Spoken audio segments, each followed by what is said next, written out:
Hello, hello. What's up, friends? I hope everyone is doing well today. Hang on a sec. Let me... Okay, cool. So I was just checking some upload stuff real quick. I should not have uploaded a video at the exact same time that I went live, but it's all good. What's up, Marigold, Phantom, Examine, Toad? I see Hyper Whale, as well as everyone else who is already hanging out and just watching. What am I gonna play today? Let's see. I was kind of thinking about going for some Phantom Knight games. Mitchie Soren, thank you for the follow. Welcome to the stream. What's up, Log Arts? Yeah, I was kind of thinking about playing some Phantom Knight because I want to get some replays for a deck profile for this now that Rite of Armistier is at 3. Continuing to cover decks. I need to do Infernoble Knights at some point, but I also need to do more research about the combo lines and stuff. And also, not this one. This one. Fire King Snake Eye. I did craft, where is it? Old Garunix. So, we are on the Olcanix package for Fire King Snake Eye. Probably going to end up trying that out a little bit as well. Well, I already did some playing with it yesterday, but we'll do a little bit more. But I want to lead with Phantom Knight, I think. Yeah, let's do that. Let's change to Horus Adventure Phantom Knight. And let's just go right into it. Starting our climb up towards Master 1. I'm not really too fussed about making it, though. I've talked about this a lot, but you don't get real games in Master 1 a lot of the time. Because people just concede really early.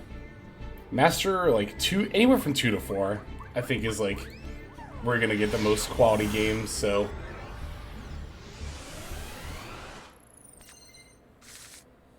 I mean, if I reach Master 1, that's fine, but wow, this hand is ridiculously good. Holy hand. I'll lead with Rhoda. Look at it. Oh my god, look at this hand. Let's get the Torn Scale. Got all the missions. I actually finished getting missions last night as well. You know, I could have just normal summoned, but we could just do that later too.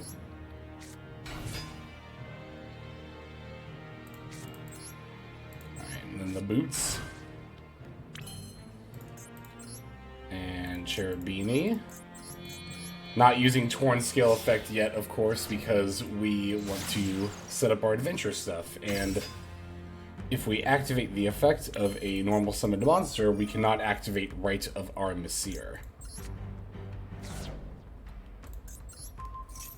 What's up, Monstar? Yeah, playing some Phantom Knight.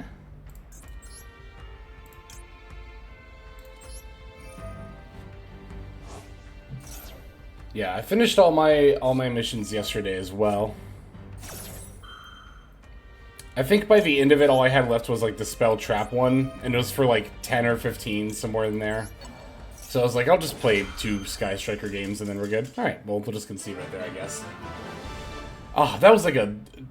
I don't think you could ask for like a more custom turn 1 hand than this right here, though. I mean, maybe like Rhoda or Ancient being like a droplet or something would have been good, but like, oh, it's so good. So good. A win is a win. We will, in fact, take that. awkward part of the month where events are done. I'm in M1. Yeah, that's another reason why I don't like to turbo climb to Master 1. I used to do that, actually. More when I first started. I would like try to turbo climb to top rank at the beginning of every season, but I don't know, it just leaves you with nothing to do a lot of the time, it feels like. So you might as well take your time. Again, that was just my experience. Let's see, so we have Torn Scales and Water Enchantress. Interesting. This should be... Yeah, let's just start with this.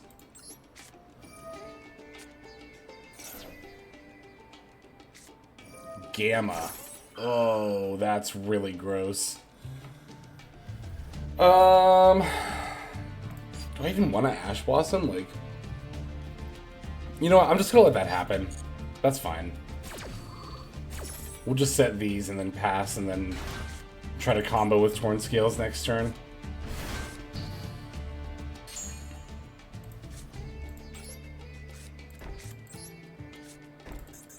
Yeah, I'll just do it this way. Like, I could normal summon Torn Scales. I could have normal summoned and pitched a Fog Blade. Maybe I should have done that. I don't know. I feel like I'd rather just wait for, like, any extender. Okay, Ooh. I could Ash Blossom, or I could Call By here. Interesting, interesting dichotomy of options here. I'm gonna Call By, actually. I feel like we can make better use of Ash Blossom. And this might be, or rather, I should say, I think this is a better use of Call By than it would be for Ash Blossom. We have the Horse package as well. We have a small one of 3 Imseti, 1 Hoppy, and 2 King Sark, and that's it. Okay, Walls of the Imperial Tomb. Yeah, not an activated effect, so Gold Sark won't stop that from coming back. But if they just battle here, that's fine. Yeah, I don't care.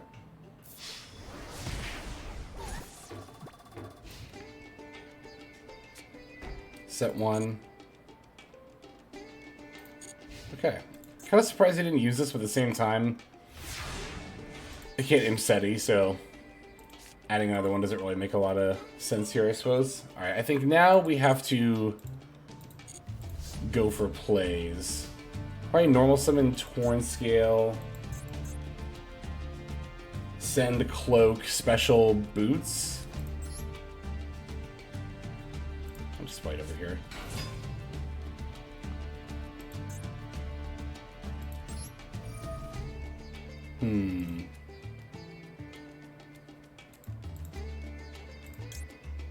I kind of want to pitch the Maxi. Because we know they're going to search an Imseti and try to go for King Sark. I am. I think that's right. Imperm. That sucks, but it is what it is. Yeah, I should have maybe kept this Fog Blade in hand, because that would have been a better... But at the same time, would it have been that much better? I guess I'd have a Maxi instead of a face-down Fog Blade, but it's, like, kind of negligible. Alright, so... Here we can use Ash Blossom to stop them from searching for a horse monster. And then we also have Fog Blade to stop the attack. Hopefully that'll be enough. Also, am I going to Ash this? Do I want to use it on the Imseti they'll search? No, because then they just get more bodies in the graveyard. I'm just going to Ash this now. If I had a gem for every horse monster, I could build Brandon. Yeah, really, though. It's quite the popular deck, but obviously with good reason.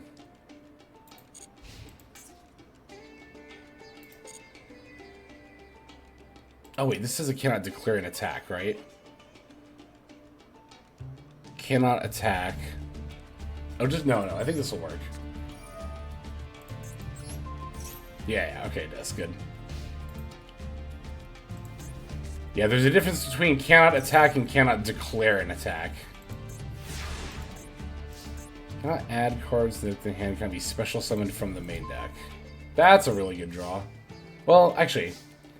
So, I can activate this and summon the token, get the Fateful.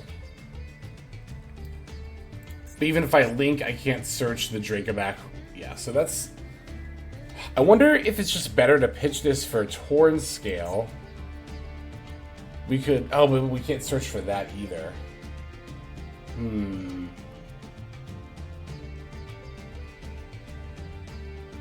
So I was gonna say we could pitch Cloak, but then we can't search the boots.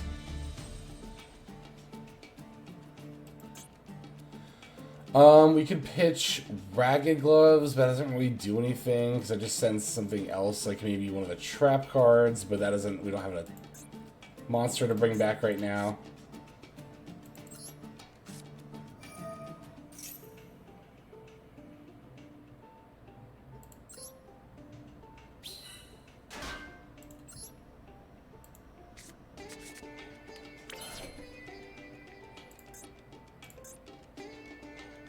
No, yeah, I can't search anything off of Fateful because of the deck lockdown. Yeah. So I think I honestly just switched to defense mode. You don't have a monster for me to take with Dark even.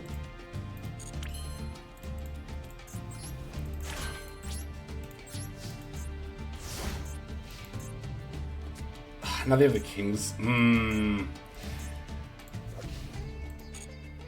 What's this icon? That's interesting. Oh, Feather Duster.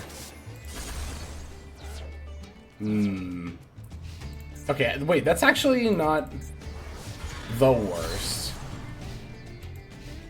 Hang on, that's actually not bad at all. Because now the Fog Blade is in the yard. So now what I can do is send... If I just send the...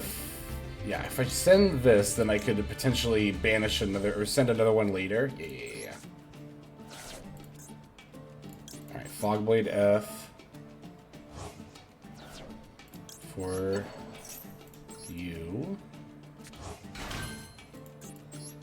I don't think this is quite an OTK. Would I want to summon another... No. I was gonna say, would I want to summon another Water Enchantress instead for whatever reason? Like, I could Leviair. Okay, or they could just concede. Come on! I wanted to think that through. I probably should have just gone for the, Break Sword. I don't even necessarily need to pop the deck lockdown. I could have just popped the field spell. Because the deck lockdown was gonna go away soon anyway. See, that's the thing, like, I could have gone up to Arc Rebellion, but it's not no TK there. But it's still not bad. It's a big body. And it can't be destroyed by card effects, which is relevant. But yeah, no, deck lockdown, with all the hits that Stun has taken recently, is, I think, proving to be a more common choice for Floodgates.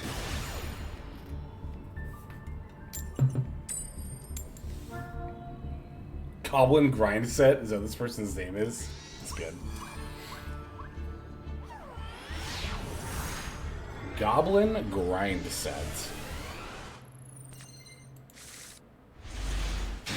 This hand is pretty good.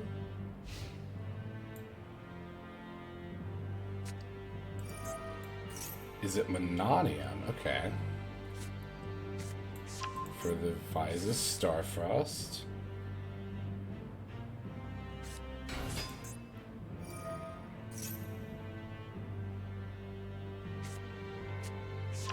Oh, interesting. Okay. Yeah, I'll do this now. So, like, they added the counter trap. So they have Meek. One of these cards in hand is Meek. Meaning the other two are the only unknowns. What's up, Pickled Placebo? I saw your name appear in the banner there. Thank you for the sub. Hope you are doing well. Let's see if it shows up in the, This always happens. I need to, like, actually Google and try to figure out what's going on when this happens, where somebody will sub, but then it doesn't... If I don't catch it in the banner, then it doesn't show in my feed or anything. I wonder if that's, like, a setting? Weird. But in any case, I did see your name go by there. Thank you for that sub. I hope you are doing well today. We're playing some Phantom Knight, and then we're gonna play some Fire King after that. Ow. Again, somebody I wanted to play more against, but I guess they didn't have that much, to be fair. We did kind of max even there. Phantom Knight Climb has been going very well so far. I mean, we're already 3-0. Learning Horse here? Hell yeah. Hope that's been going pretty well for you.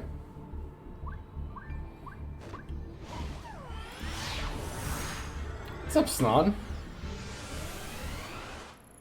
Well, today is, of course, also UK Nats, I believe. I know it is. As I have some friends who are competing, so there's also a regional in Philly. So, good luck everyone who's out there playing events today.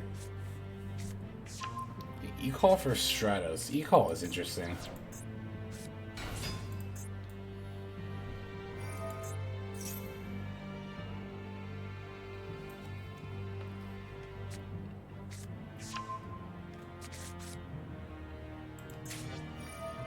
Ferris. Place from your deck into spell trap, so I can't ash that effect.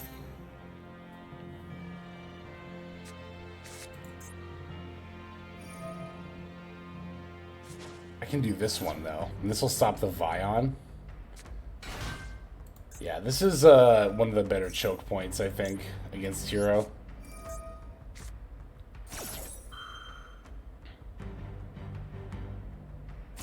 Okay, cool. I was gonna say 60 cards. They can still have Call By or Cross Out, but wouldn't be the most likely.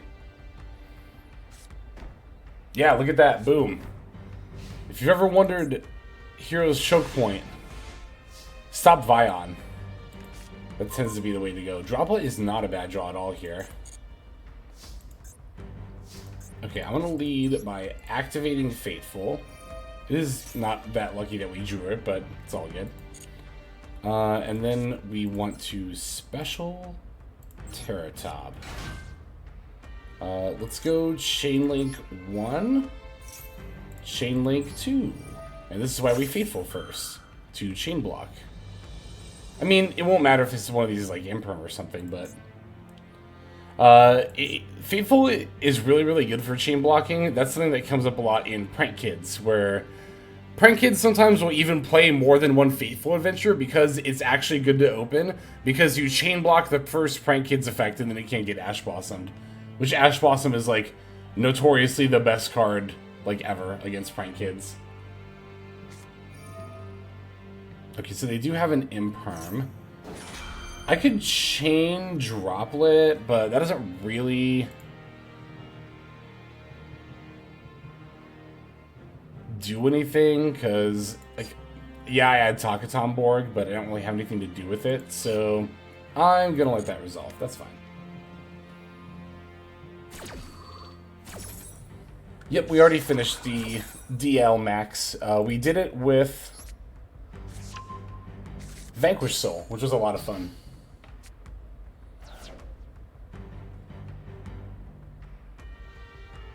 Oh, I could have specialed Takaton Borg and Griffin comes out. That is true. But it's still just the difference of having a level 3 on the board and negating one of these. But that is true. There is a way to special it. That's actually another reason why the Speedroid engine is not bad at all with... okay. Is not bad at all with... what are they called? Adventure stuff. I kind of wish I would have summoned this in attack mode now, but it's not that big a deal. I definitely don't... I was gonna say, I definitely don't want to give them more draws, but at the same time, maybe giving them one more draw for the Griffin Rider is, like, not that big of a deal. Like, we get an Omni out of it, and we can clear their board, so I think we'll do that.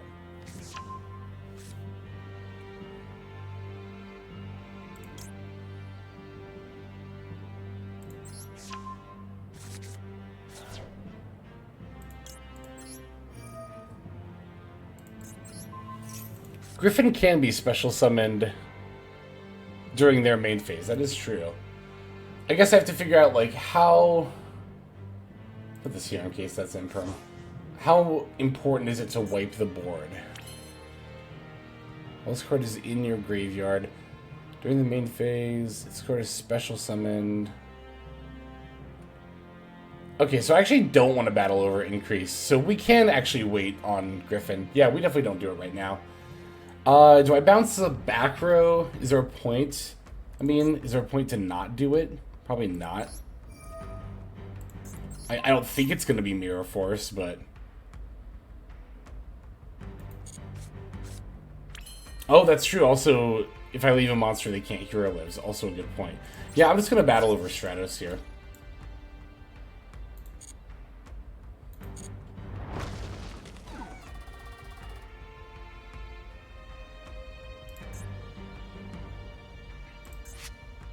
Wonder what this... Oh, they have an increase in the yard. I forgot about that.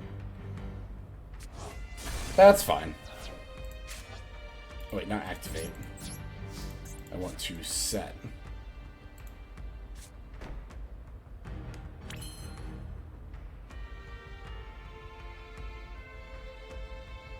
Yeah, that is true. Bouncing the back row if it's imperm, they can't negate on their turn. Yeah, I think I'm just going to pass here. And then we'll summon a Griffin on their main phase.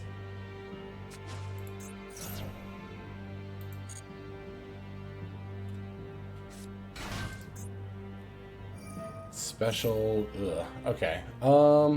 Okay, what if I summon Griffin now, and then they get a draw, but then I can negate and destroy this Vion that comes out? Yeah, let's do that.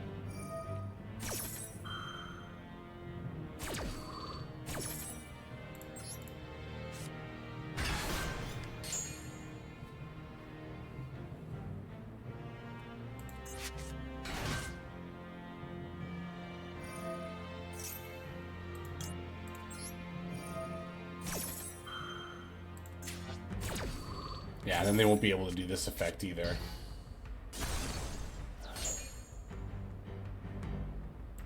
I don't think there's anything else I need to do. No. I'll just pass. Okay. That wasn't ideal, but it is what it is. Gave them 2 draws.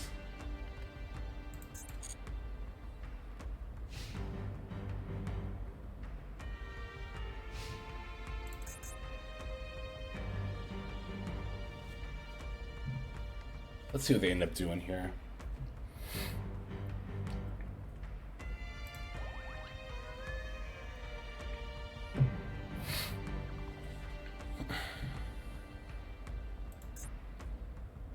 Okay, I kind of like that they're not just like slamming a card down, so it doesn't seem like the play, whatever it may be, is that obvious. Which means it's probably not... Okay. Battle?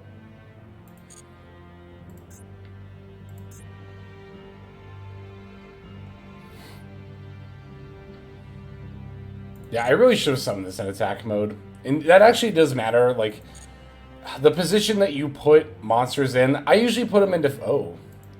Oh, I see, because you want to, yeah, summon your other increase. Okay, this is fine. A hero never gives up. Heroes never surrender. That's good.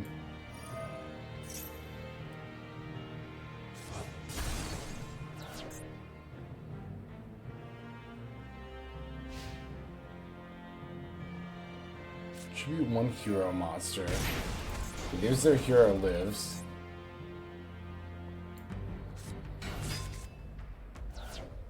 I'm not going to droplet on Stratos. Actually, because it's droplet, I should definitely wait for them to have, like, multiple things I want to negate. Does that happen? Is there ever a point where they have multiple stuff I want to negate? There might. We'll see.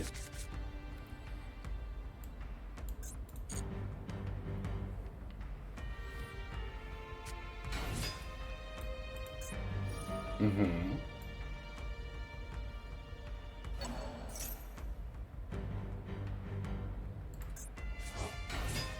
Well, not once per turn, by the way. Oh, now it's gonna blow a droplet. Ah, that sucks. Yeah, I mean, we'll do it. but I'm not happy about it. That's all we need to do.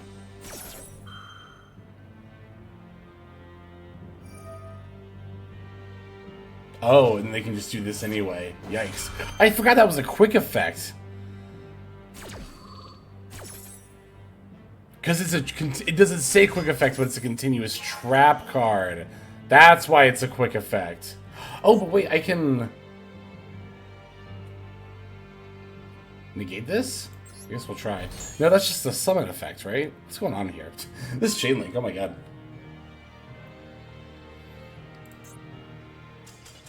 Oh yeah, no, drop loading the vision does work there, doesn't it? Wow, okay, cool. We'll take that. Yes, because droplet doesn't target. Which is kind of ridiculous. What does droplet say? Isn't something... Oh, rank up mirror? Rank up mirror match? It says like choose or select. It's a word that's basically like target but not. Choose, yep, choose that many.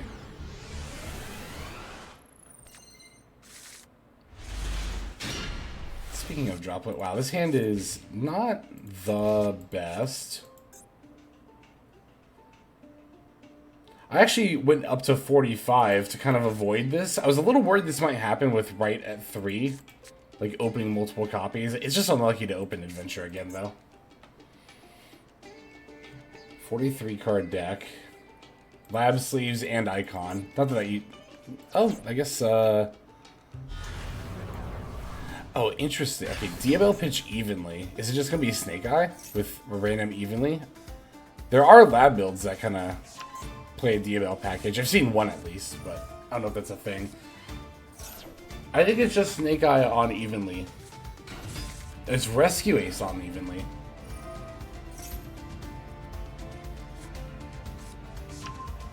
Hero player had an I'm a genius, oh no moment. That's good.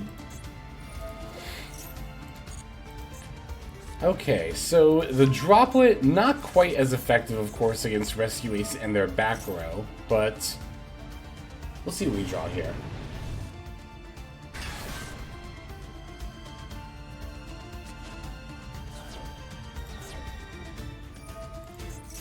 Turb F for Contain. Turbulence does have a really good animation, I agree. Alert. We got Alert, interesting. Contain, Emergency, and Alert. So do you already have Rescue and Extinguish in hand? You must, right? I would think so here.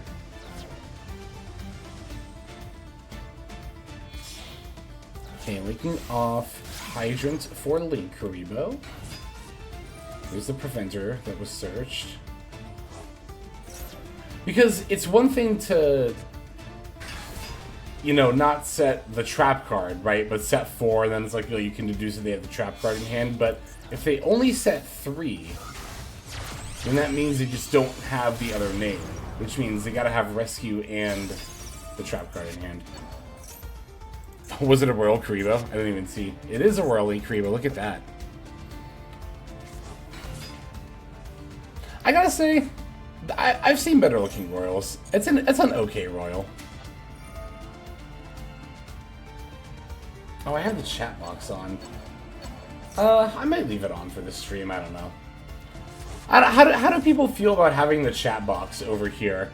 Because I like having a chat box on screen, but the thing I don't like is that whenever I click on a card, then it like overlaps and you kind of can't see the chat box or the effect that well. So that's why I've been leaving it off, but we're on time to beer.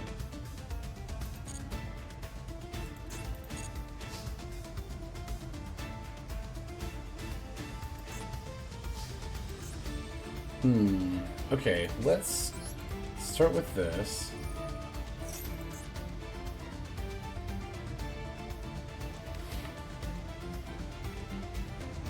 Oh, I think German Nationals is today, too. There's something. I know UK is, but I think it might also be German today as well.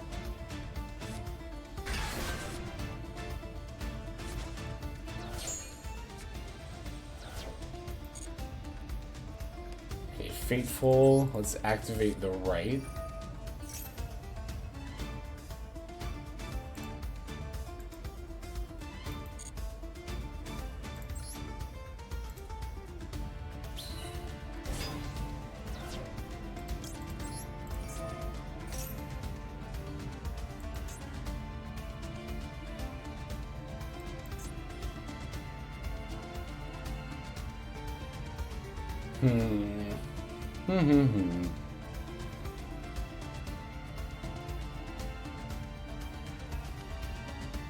Really depends. Like, I'm just trying to. What I'm gonna do here. I was gonna say just depends on how they react. I wondered if they would chain Little Knight, so I really would have liked to have waited for the equip spell, but I think I might Droplet now.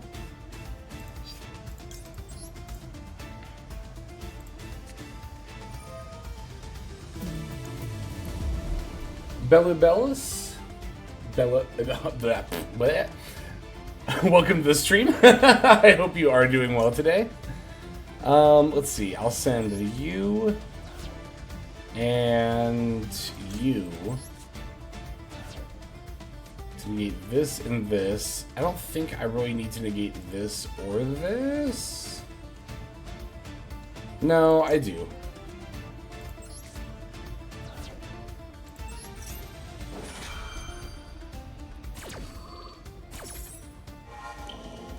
Okay, so it's gonna be you, you, you.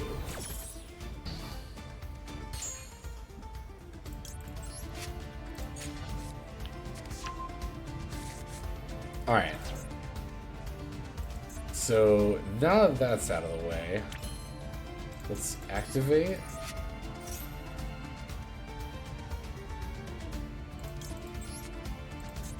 The thing I don't like about this is not having a card in hand, though, to send for the Torn Scales if I decide to search. Well, I can't even activate that because I activated right anyway, so I kind of think we're screwed no matter what, but I'll activate cards for a little bit longer here.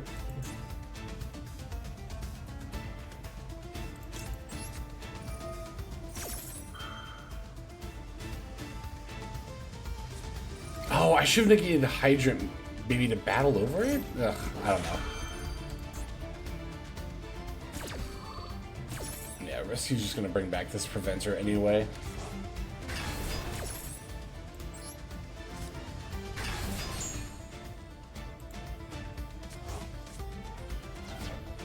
Preventer F. Well, you can't turn the token face down, to be fair.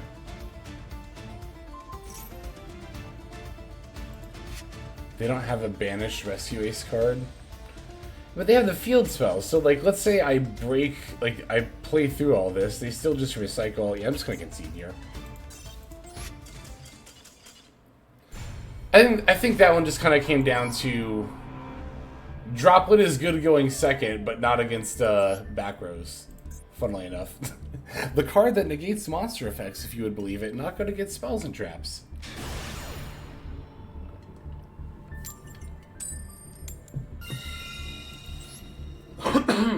Excuse me. Black.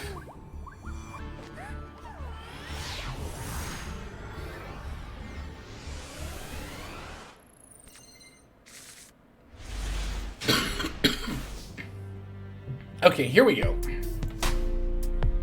What's up, Pickle Placebo? There we go. I see the resub with Prime for 8 months, and I do see it showing up now. Yeah, I don't know why that was before. That was really weird, but... So this is actually a hand where Griffin Rider and Tom Borg actually really matters. Let's see.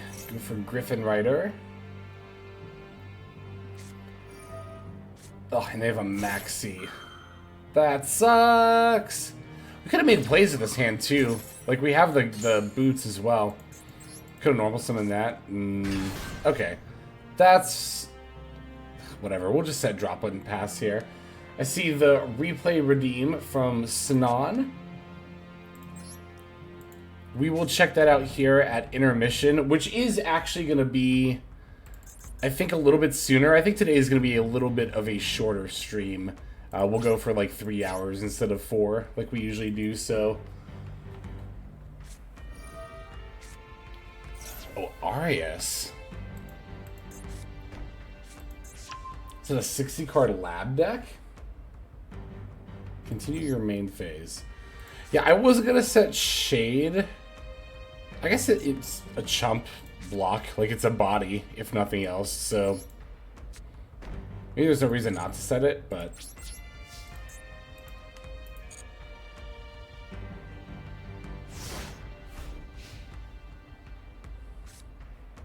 I think they'll hit Maxi on the new OCG list. They might. I don't know.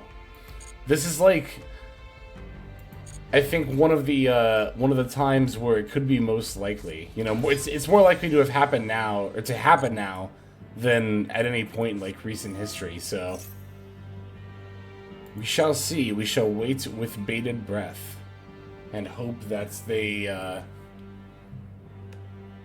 ban it. We'll see. We'll see. I don't know. I haven't been keeping up with like deck lists. Is the Mulchummy card or whatever it's called? Is that used? Is it actually good? Do I want to droplet this?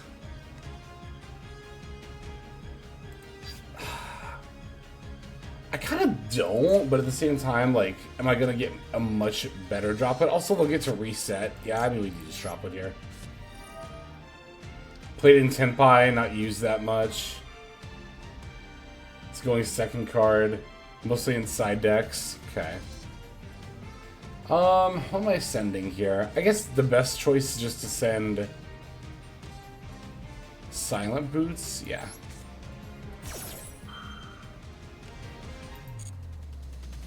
What's up, Afro King? I'm doing well. Hope you are as well. Yeah, I'll negate Lovely here. Stops the pop, stops them from resetting a card from the graveyard. It just makes sense. Keeps our Griffin alive.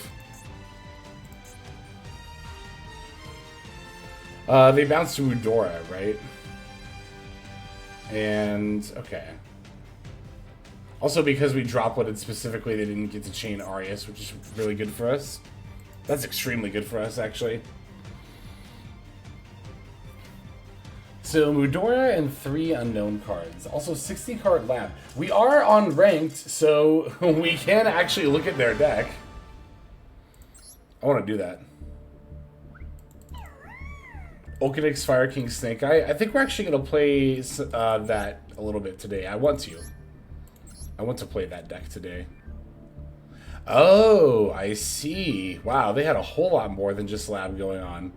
Look at these royals. Tantalizing Tune Royal, Field Spell Royal, we saw the Royal Mudora, Royal Tear Cash, Royal Ding, Royal Kikkalos, Royal SP, Royal Dark. This is a nice deck.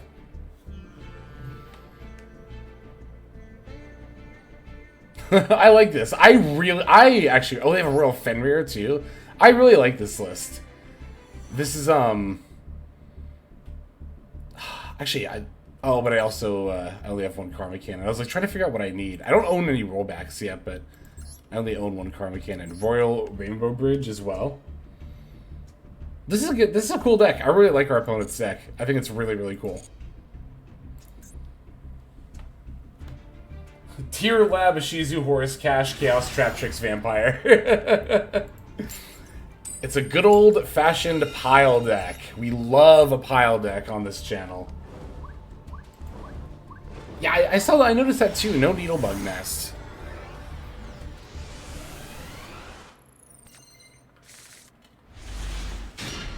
Ooh, good hand. Great hand.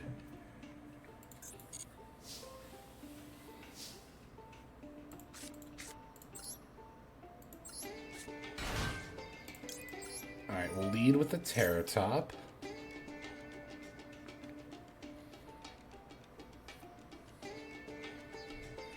Oh, so Snan, I don't know if you caught me saying it earlier, but Actually, hang on. Do I need to Ash, or do I need to call by this? We already have Right, so I can activate Right. Then I can normal summon Boots. Go for Cherubini. Send Torn Scale. I actually don't need to call by this. I can still full combo. We do replays at the middle of the stream. That's what I was saying earlier. I don't know if you heard me say that or not, but we'll watch it at the middle point of the stream, which will be in about 45 minutes, because I'm only going to go for 3 hours today. But if you're not going to be around, then we can watch it after this game. Alright, place card face up. I might actually go for longer today, I don't know. Because... hang on, let me think about this game before I start talking. Before I start yapping. Alright, place that there. And then we can normal summon Torn Scales, adventure for, yeah. No, I wanted to play that out. Ah, that was such a good setup.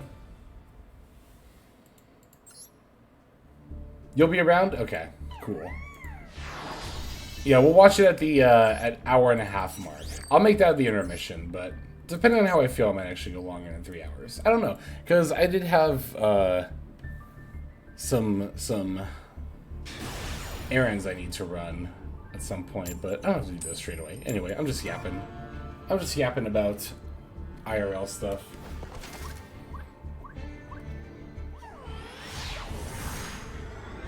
Oh, that was a good setup, though. I bet they had Maxi. I bet they had Maxi in hand. Because not only did they get past priority, but specifically they surrendered. I don't know. Maybe they didn't. But I kind of feel like they did. That's one of the reasons why I didn't call by there. Well, also because they didn't have to. That was the main reason, but...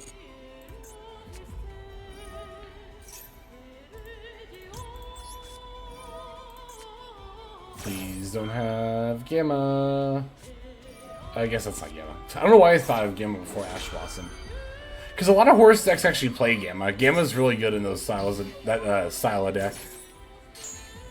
Because of how often hand traps come down before you actually have your monsters on the field. That's true. Now that we're at Master 4, games will actually exist.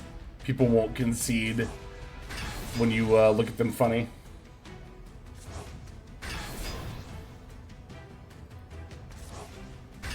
All 4 of the Horus monsters, including a Royal Kebesnef. Or Kebesenef. I never pronounced that last U. Is this just going to be 90 and 38? Oh, Zombie Vamp, okay.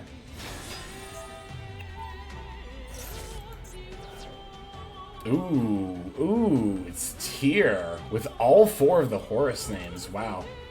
Also, wow, look at our bills. Ooh, that's good. Yeah, we definitely do not mind Zombie Vamp mills in this deck.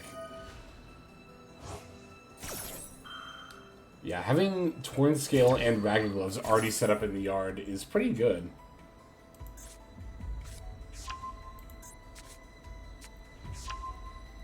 Okay, Perla Rhino and the Tortoise.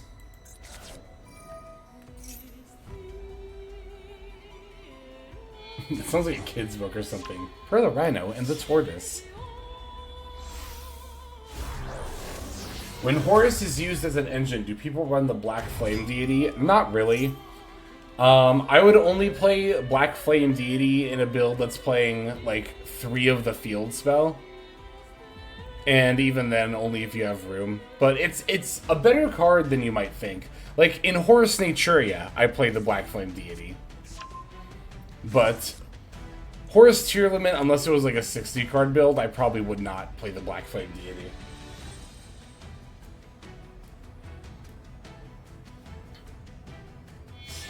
Doesn't summon itself from the grave, no. But it's really good against SP, which is like one of the main reasons why I do actually like it. If they SP your King Sarcophagus, then you can just special the Horus from hand, the Black Flame Deity, and then it'll send your opponent's whole board, which will also force them to use their SP tag out. But also, if SP is the only monster on their field, period, they can't tag out, and you just send the SP and summon the Black Flame Deity. Played in Blue Eyes because it's searchable with Melody. Oh, it is, that's true. That's a good point. Because it is a level 8 dragon.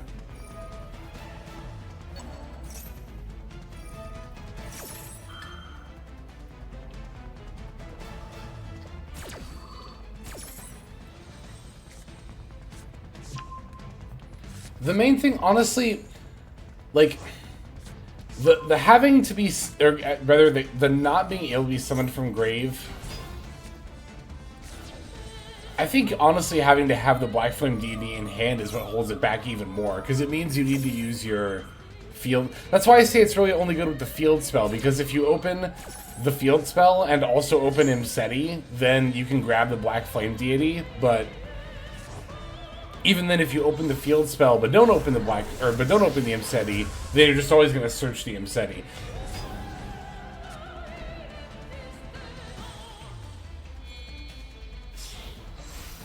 I actually kind of wondered about trade-ins in Horus Naturia, if they'd be any good. I don't know. We actually don't play that many relatively Horus monsters. Hey, speaking of which. You know what's funny is, like, oh, I should wait till the main phase. And then I can activate Rhoda and then send that with Droplet. Yeah, let's do it that way. Oh, that works too. Okay. I'm being a little sad. Oh, wait, you know what? Hang on. If you negate monsters with Droplet, can you also... Yes, yes, okay. Alright, I have an idea. It might even be a good one. Alright, check this out. Okay.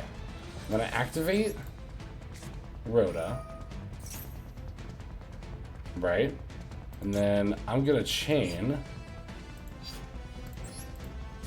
Droplet.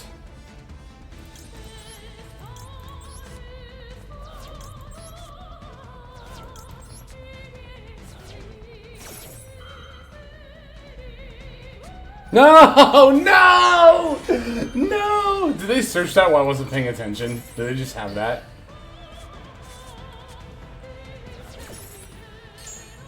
They did search it. Okay. Alright, we'll concede. But if that had worked. Yeah, if they didn't have crime, oh, that would have been so good. I could have OTK'd, I think. Well, I don't even, I think I know. But it's all good.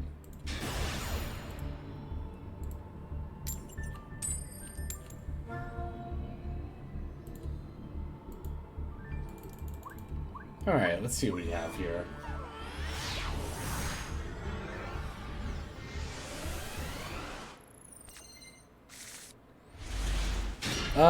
No hand traps. This would have been a really good going first hand.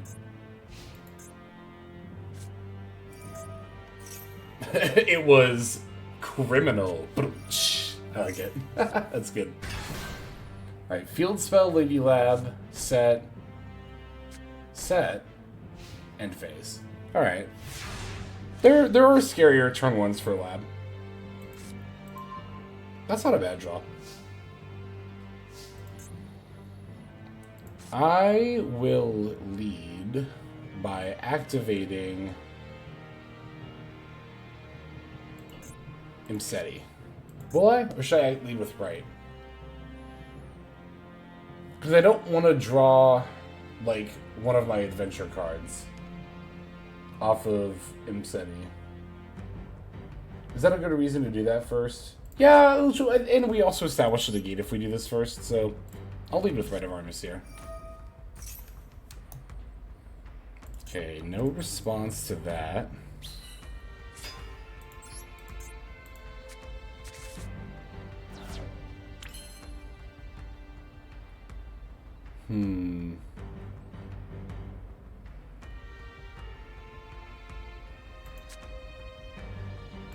Alright. Do this now. We'll send the Fog Blade and set that up for future play. It's not a bad draw.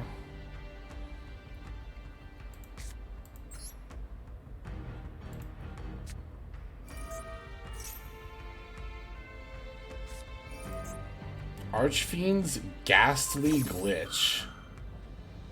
Then you can send one Fiend monster from your deck to the graveyard. Okay.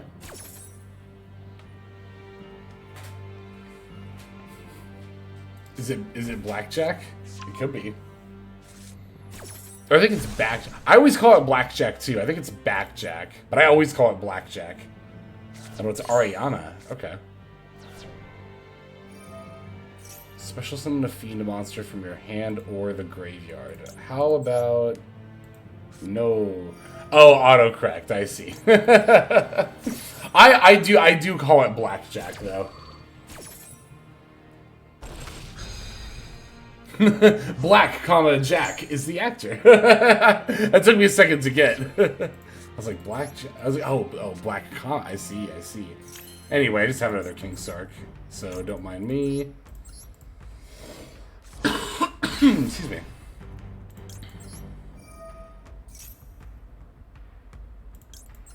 Quip, no. That's Bowser.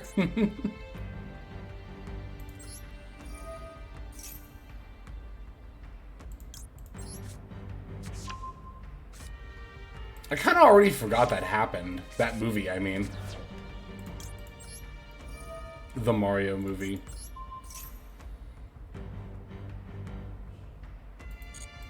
I feel like I should bounce the trap card they set, because I can't activate it this turn. I couldn't get through it twice! That's such a fun... I could just also bounce their monster and go for lethal, but that's such a funny review for a movie. I couldn't get through it twice. I've seen most of it. Where did I watch it?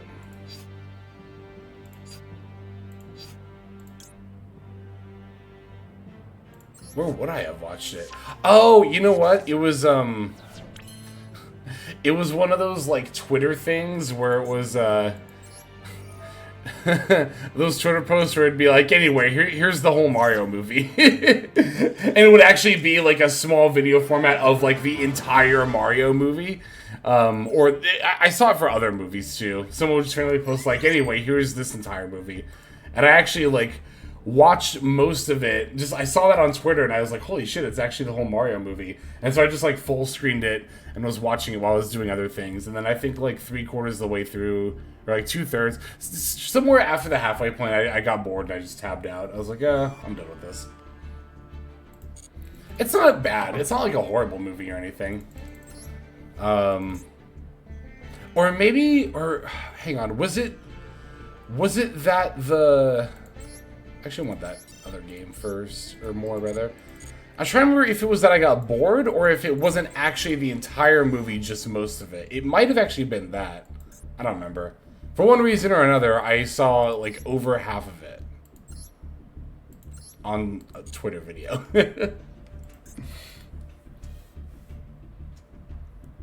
I liked the beginning more than I thought I would, when they were, like, in New York, or whatever. Was it called New York, or did they still call it something else? I don't remember. But when they had like the commercial on the TV,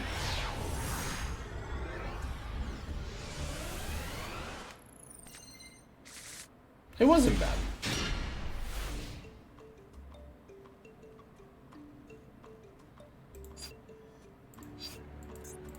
Oh, I did. I thought it was turn 1 for some reason, or it is turn 1. But I thought I had turn 1. I thought I was going first. Father. Alright, Fenrir. Yep. Were they in Boston? Oh, interesting.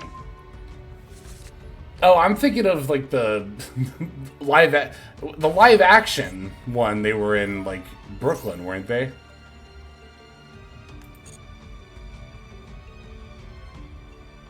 Blue Pork City.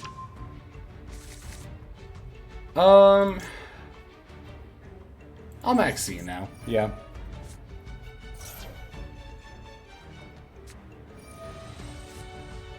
Monodium, that's what I was thinking too, but I wanted to max C before they went into Lightheart. But they had Ash Blossom anyway. It could actually be Scareclaw though.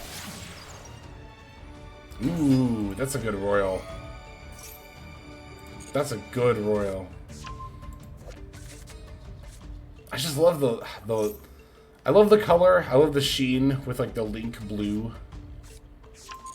I like the way that Link cards look in general. I think they did a good job aesthetically making them look very pleasing. This looks like a weird Monodium open. If you open Fenrir, Reichart, and you don't have like other Monodium stuff, then this is probably about what you would want to be doing. It could still be Scareclaw. Well, but if it was Scareclaw, wouldn't they go into Tryhard? Yeah, I was gonna say. Because Scareclaw does sometimes play the Vises, but not all the time. I think it was a weird Monodium open. I think it was a only opened Fenrir and Reichart Monodium open.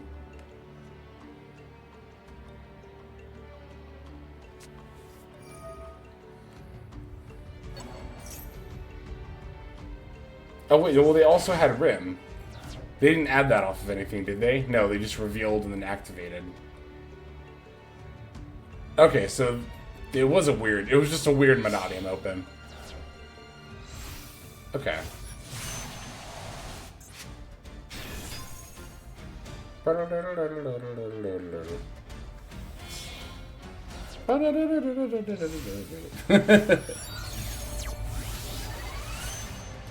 I will say, I think it says something that I hear this music so often, like all the time, and I'm not only not sick of it, but I still want to sing along to it.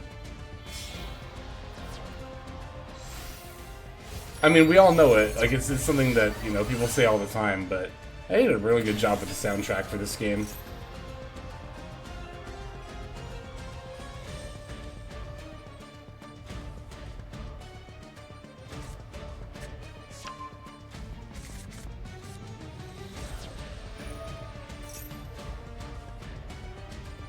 I forgot it exists since I don't play games with audio.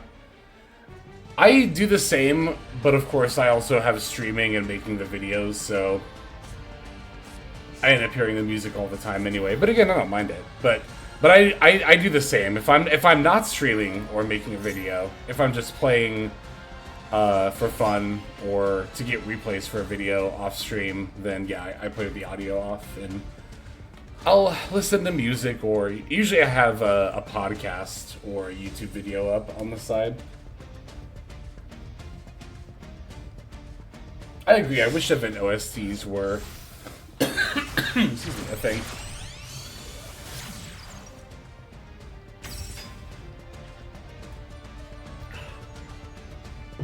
I don't think I'm not actually sick with anything. I've been coughing a lot this stream, but I think it's because I've been talking a lot.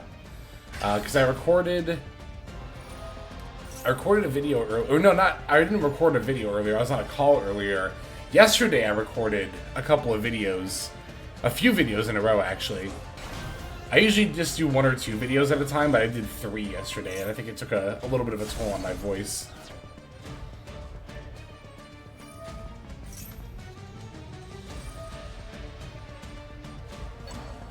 Oh my god, there was one time where I'm trying to remember the reason. I think I was going away for a couple of days or something, but for whatever reason, I had to get out like a bunch of videos. I do remember. Yeah, I was going away for a couple of days, so I had to get out like a bunch of videos in advance. So I recorded. There was one time in my life where I've recorded 7 videos in one day. Like I made an entire week's worth of videos. I recorded, edited, rendered, and uploaded them all in one day. Not only was that exhausting and took like literally 18 hours, like literally an entire day, but my throat hurt. Like, I've never spoken so much that my throat actually hurt, but that was a day where it happened. So listen to YouTube or something.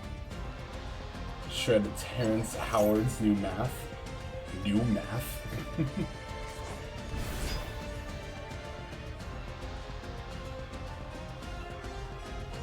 Very few exceptions when it comes to audio. If I'm playing a video game through the first time, especially if it's like, you know, like a RPG or like a narrative single player game, I definitely play with the music on because I really like video game music.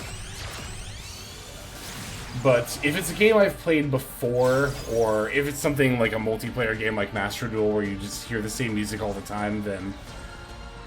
Or honestly, if I will say if I'm playing, like for example, Xenoblade, right? Xenoblade 1. The first time I played that, I would listen to the music when I got to a new area, but then when you start doing a lot of side quests in the area and you've heard the music a bit, then I'll be like, okay, I'll turn it down and then listen to a YouTube video.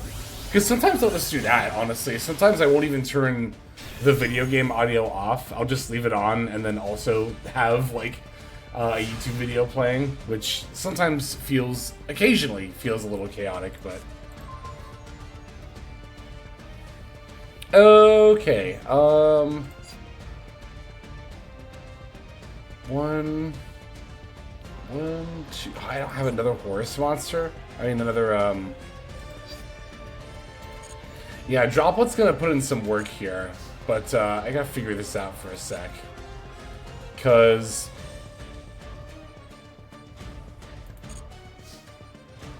Okay, how am I gonna do this? If I had another Phantom Knight monster, that's what I meant to say instead of Horus. If I had another Phantom Knight monster, this would be super easy. So if I send Torrent Scale, like I'd have to send the other 4 cards in my hand, basically, right? So... but Fogblade, bring back Torrent Scale. I won't have a card to discard. I can't leave Shenging up because I'm going to be banishing cards like Fogblade or Phantom Knight stuff.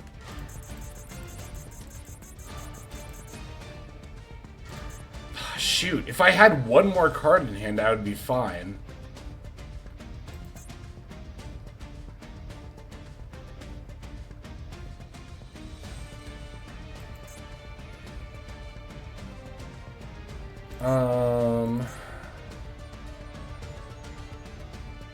Can't you... Like, Horus and get whatever chains like we Baron, battle over the rest? Battle with what, though? Like...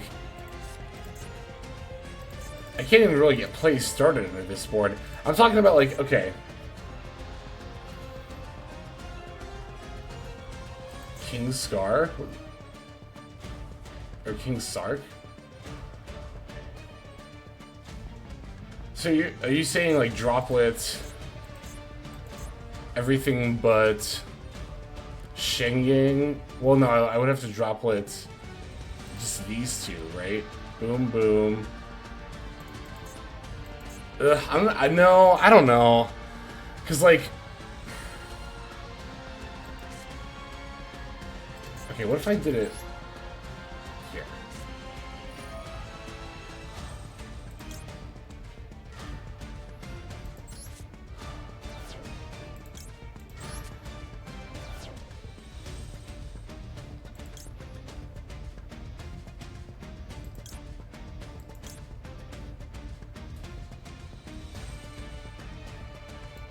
I don't think it really matters.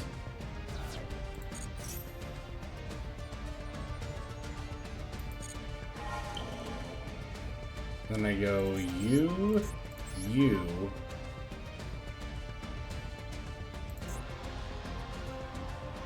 Yeah, I don't think this is gonna work, because I'm still gonna banish this. What I don't have a card on the field though, so if I go, hang on, so if I go F. Oh, but I will after the chain resolves. When does this activate? Will this activate now, or will it activate when my Torrent Scale is summoned? I think it activates after my Torn Scale is summoned, right? Yeah, alright, yeah, no, there wasn't a way. Yeah, because, like, I don't know. There just wasn't a way to do that, I don't think.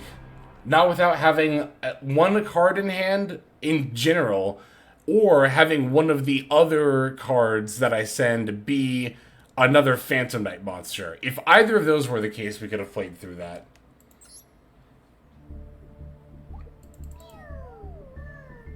What's up, Akari?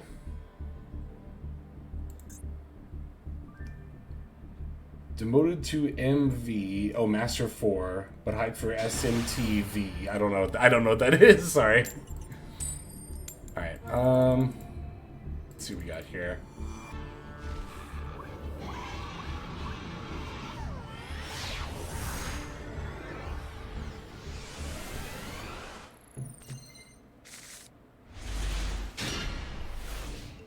V is fine. No, I think I know that. I don't know what SMT is. Also, MIV, I'm assuming, is Master of 4? It was just a lot of acronyms in one message. It was a little confusing.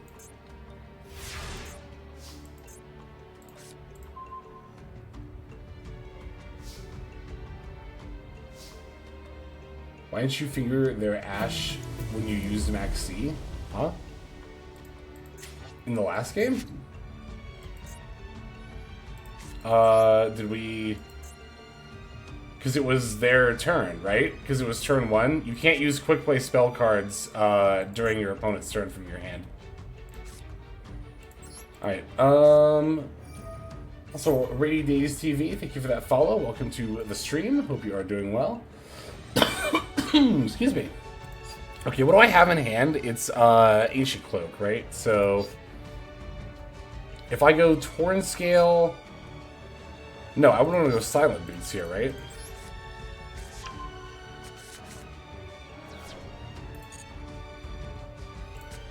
And then I can... New to the game? Yeah. So quick play spell cards can only be activated from your hand as a quick response during your turn. But when it's your opponent's turn, they have to be set face down first. You can't do it from your hand, but... it's an understandable, yeah, it's weird because it might seem like, why does it only work on my turn, but not the opponent's, but that's the reason. So, always welcome to ask questions, for sure. And thank you for showing up to the stream. Alright. Oh, right, that's... I thought that was the search effect for some reason. Alright, we'll just summon here. D-Shifter. Okay, good thing we have a call-by for that.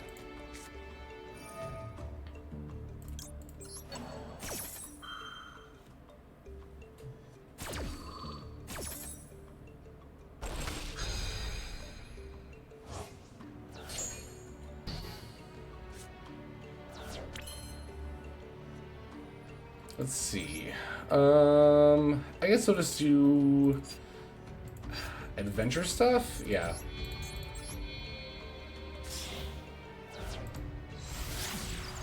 Dino Morbin. That's a good call. Yeah, the set 2 and then set 2 and then Shifter could be any number of things that didn't get like a great opening, but Dinomorphia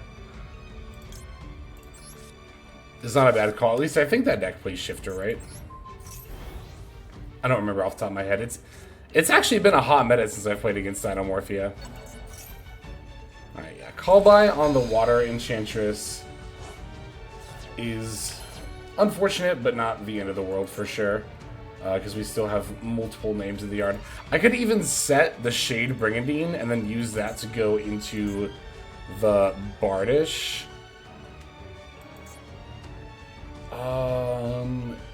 Yeah, I think that's what we'll do.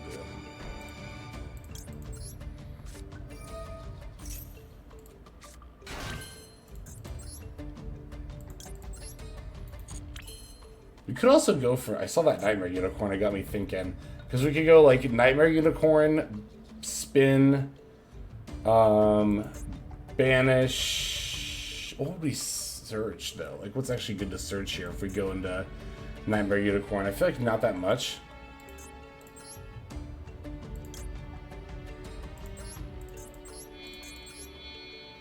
Yeah, we just make Bardish here. was trying to figure out if there was an access code OTK line, but I don't think there is. Okay, we're definitely going to send the gloves. Actually, no. We send Torn Scale here for sure.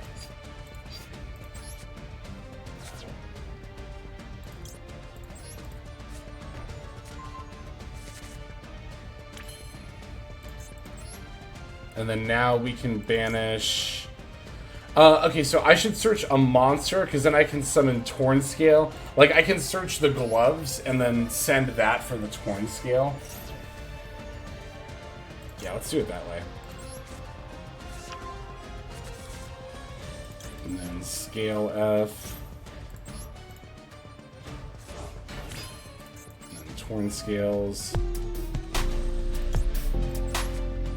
Skippy Goober, thank you for the Prime resub for 2 months. Super appreciated. And yeah, hope you are doing well. Thank you. Dino Morbia. I feel like, I don't know. I mean, I could see it being Dinomorphia, but at the same time, I probably, if this was a Dinomorphia trap card, I feel like it might have been activated by now, but maybe not. Let's see. Do I want to summon and then send, or send and then summon? Probably send and then summon makes more sense. Let's go for... I mean, summon and then send. Huda, thank you for the follow. Welcome to the stream. I hope you are also doing well. Of course, I hope everybody is doing well. Can I actually OTK? I know this can't be used as link material. Like, period? Yeah. Now, let's just search for a trap card. But is there anything else, like... We definitely Leviair here, I think. Yeah, we can Leviair. Probably just get back the Ancient Cloak. I mean, we could also Break Sword, but that doesn't do enough damage here, I don't think. Like, even going up into the thing. The thing. You know the one. The Arc Rebellion.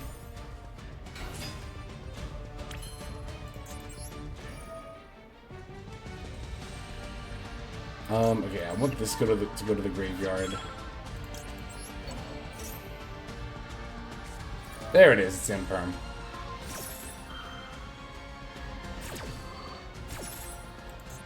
So I could make, like, an SP, potentially. Alright, let's send... Let's banish Ragged Gloves. We can send... the Fogblade. Fogblade. For the boots. And we'll probably end up turning those into SP, but of course we can battle first. I don't think there's any need to banish from their graveyard. We'll probably just leave SP up. Yeah, because this can't be used as a link material, so we won't go into that. Alright, let's just battle.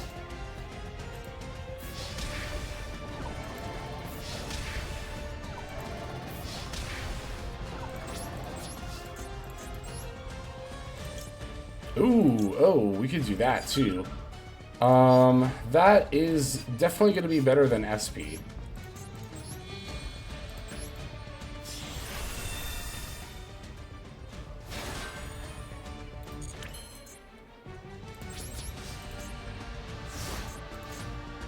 I don't care about leaving this out in attack mode. If it's only got 200, we're still at 8k. Alright, cool. Imagine if Azathoth came back. That would, not be very good. Alright, let's keep going a little bit.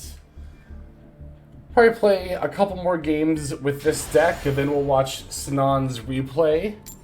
So, if anyone else would like to use your channel points to submit a replay for the intermission, this would be a great time to do so. Of course, you can feel free to do so at any point.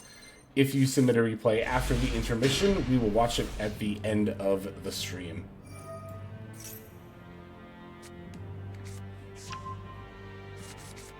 Alright, I'm not going to Ash the Wanted. I'm also not going to Maxi directly in response to the Diabell.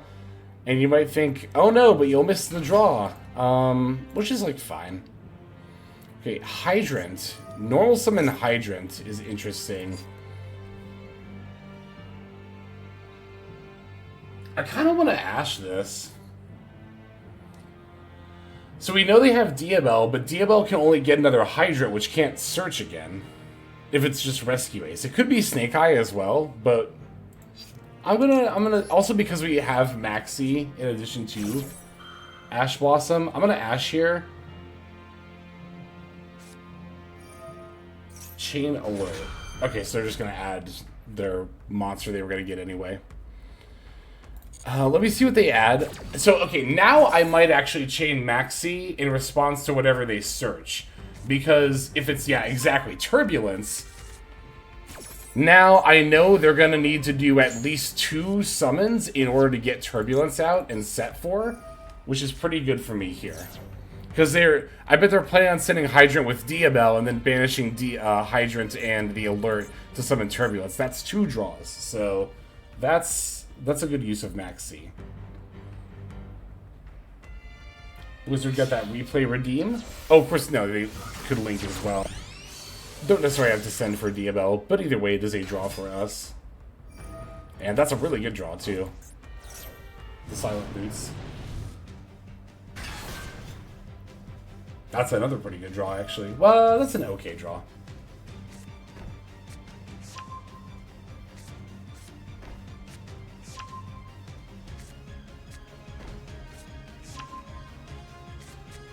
The one thing I guess I kind of don't like about Adventure Phantomite in this format is that it doesn't really have the room or ability to play... Well, it doesn't have the room to play Veilers and doesn't have the ability to play Imperms. That's not a bad draw either. You can't play Imperms in this deck because of Shade Brigandine. You have to have no trap cards in your graveyard, and the other Phantomite trap cards banish themselves, so you can still use them. And then Veiler is just a space issue. Well, it's also that we play Droplet instead, but in this format there's a definite disadvantage to playing Droplet instead of Imperm. Sark kind of saved us. I don't know if we'll need Sark. Well, you know what? Actually, it'll still be fine because of everything we have in hand, but...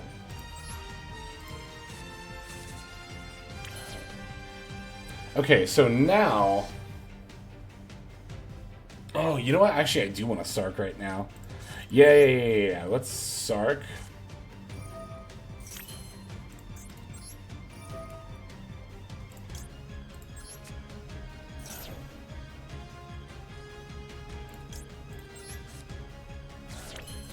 Cool. And then now we can summon that to proc that.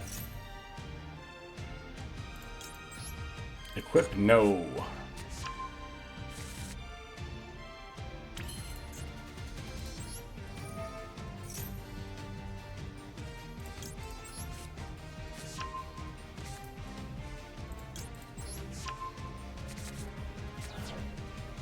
And activate. And activate.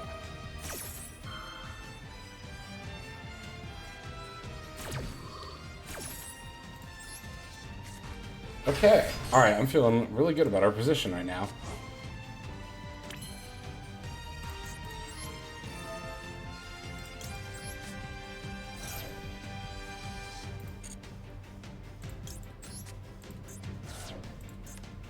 What rank 8s do I play again?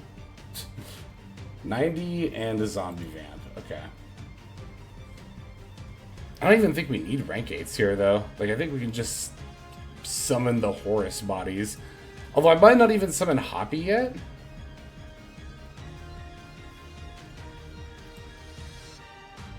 I might just go like normal special Cherubini.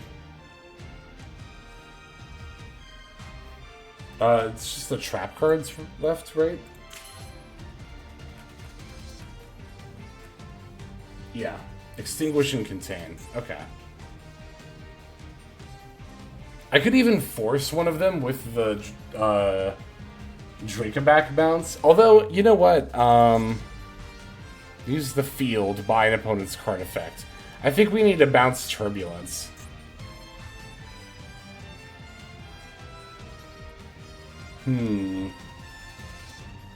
Yeah, I think we need to bounce Turbulence.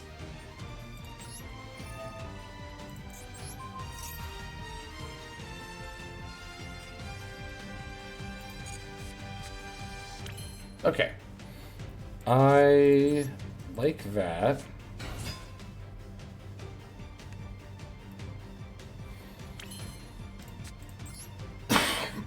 No Hoppy yet, because we need to do this first. Chinese tournament won by Fire King State Guy on a cash package. I have not. That's interesting.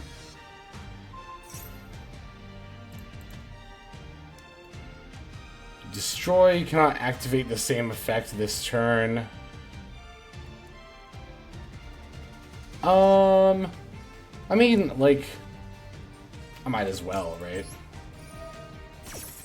Attack boost we'll do in a moment. I wanted to make sure Silent Boots got on the field.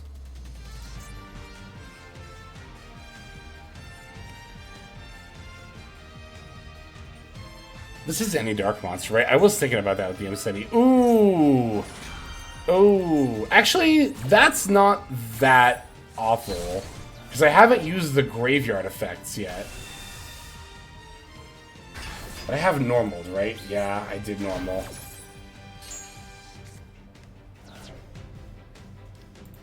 We do still have Hoppy in there. Wait, and we also play Link Kribo. Hold on. Or not Link Kribo, Link Spider. They have darks we can take? No. Wait, they do. This is dark monsters? Yo, hold on a second. We have plays still. What is the activated effect in here? It's all of these? Oh my god.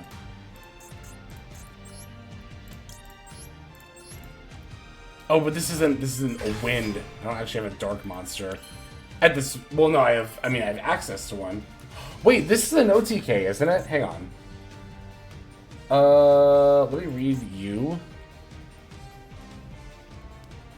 Gains attack equal to the total original attack. Original attack. Original attack's not 8,300, but 3. No, I don't think it would be. Okay, let's. I've already used Boots' summon effect.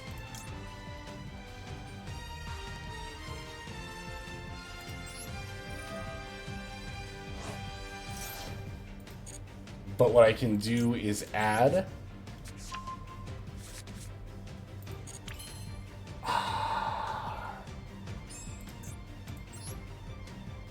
summon. Okay, if I go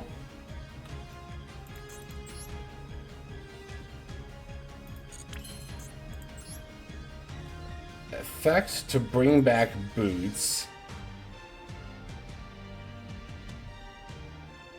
Wait, this might actually work. If I make a Nightmare Unicorn, I may be able to climb to access code.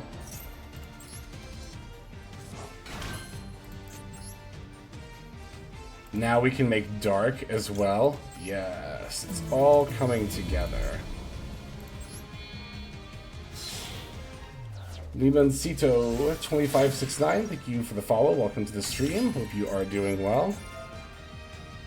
Give me your Link Kribo, please.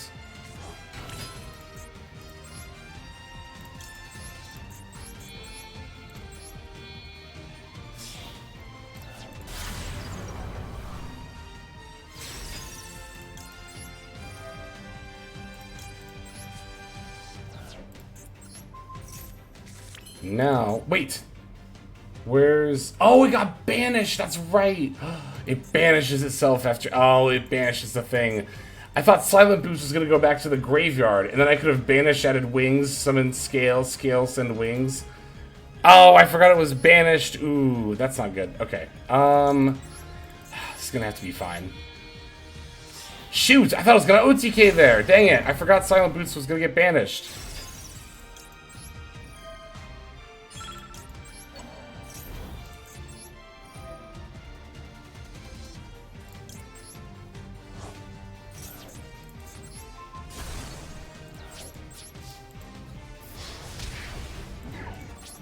Alright, maybe they can't beat over access code.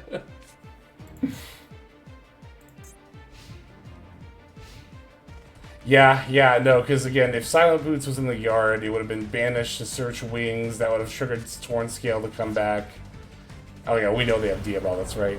And then Pitch Wing, send Glove or whatever, and then overlay for... Yeah, no, that would have been... but of course, no, the Fog Blade banishes the thing it brings back. And we couldn't Fog Blade for Torn... Wait, can we have Fog Blade for Silent Boots first?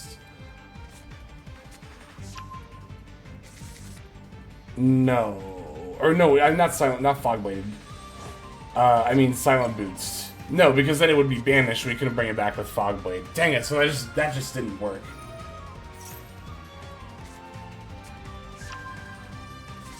That's too bad. It was close.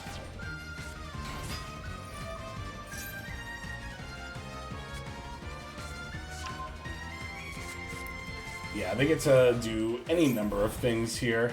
What do I have left in my graveyard? It's just Torn Scale. Well, I have the Horus monsters as well. I'm gonna not surrender yet, mostly because I still have the two Horus monsters in the yard, and that might be enough to potentially carry us somewhere, but...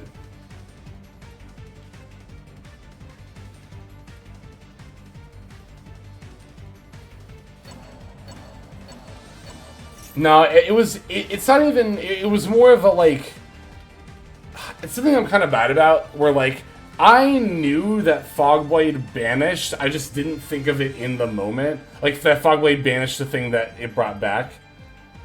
So I think my problem is that sometimes when I'm looking for solutions, my brain will, like, grasp at straws, and, like, that's why I forget minor things like that.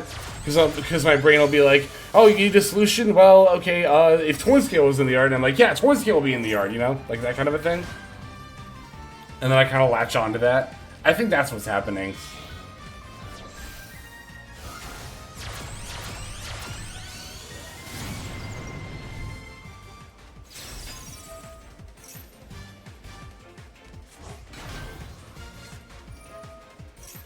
Oh, they have the engine in hand, okay.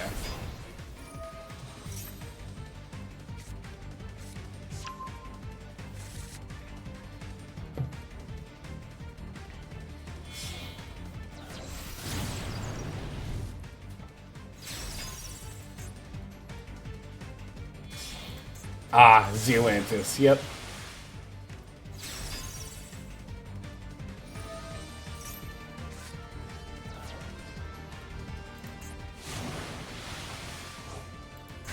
Oh yeah, no, they're passing their knowledge check for sure here. They know what's up.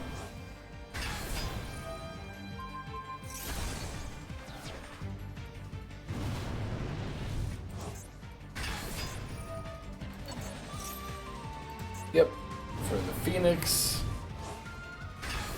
and the battle. And they're even gonna pop my spells for good measure. That's good. And that's exact lethal right there. Well, plus the Zealantis attack. Edit Zealantis on that scene. They aced the test. Alright, let's do one more game, and then we'll go to intermission. Meow. Oh, also, as of this stream, we are officially over 2,500 followers. In fact, Huda, I believe, was our 2,500th follower. Woo!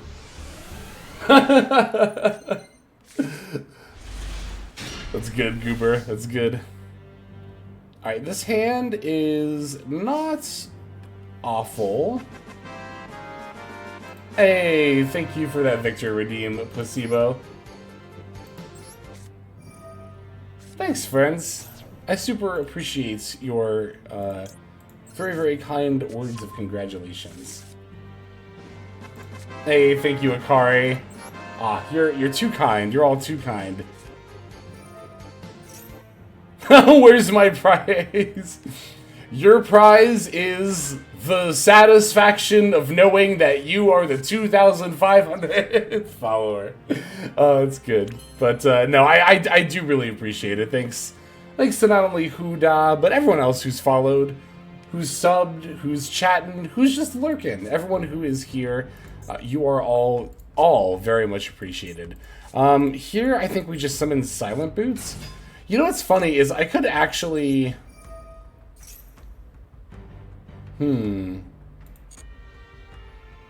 If I really wanted to, I could add Water Enchantress instead of Griffin Rider. And combo instead of setting up an Omni Negate, which when you put it that way, makes it sound a lot better, doesn't it? Because I could special Link for Cherubini. Cherubini send probably just Ragged Gloves. And then, well, yeah, no, it would have to be Ragged Gloves. I could set, flip.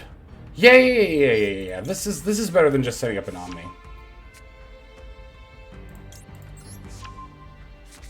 I feel like that, I don't know, for me anyway, that might not be like the most obvious play to make. But again, because I was about to just be like, all right, I guess I'll just go for Griffin Rider and then pass. But then when I said out loud and phrased it like, oh, I could set up an Omni or I could do my combo, it's like, oh, well, again, doing the combo makes it sound a lot better.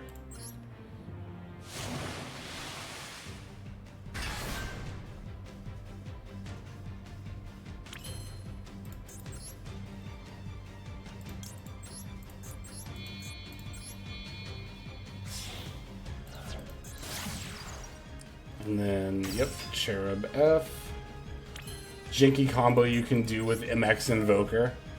MX Invoker is one of those cards that, like, has been on... Oh, you know what? I could actually send Torn Scale instead. Banish Boots, add Wings, special Torn Scale.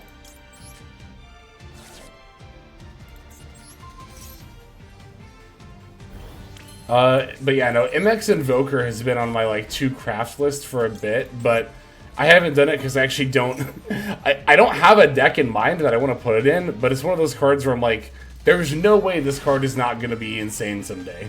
Or, like... Or at the very least that I'm not going to want to use it, right? Because it's just one of those cards that, like, begs to be cooked with. Super close to Adventure, just need 1 Water Girl and 3 of the spell. Hell yeah. Adventure is a really good engine. I thoroughly enjoy it. It's very fun. That all sends as part of the effect, right? Yeah, so unfortunately it doesn't send us cost to set, but we can still do this part. Banish the boots. Add the wing. And then Scales F to summon. Activate Torn Scales. Discard the wing. Hope we don't get Veilored or Impermed here.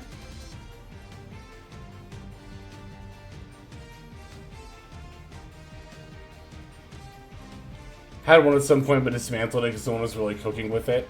That's fair.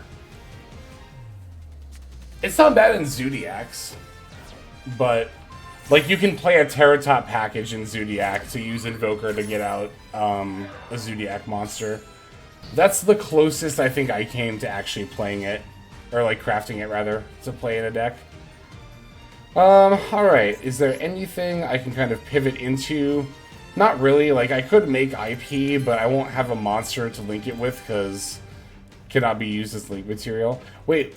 But that effect's negated, right? So couldn't I, like... No, okay. That's not how that works. Alright. I'll just pass here. Right, there's nothing else I want to do. Pretty sure there's not. No? Alright.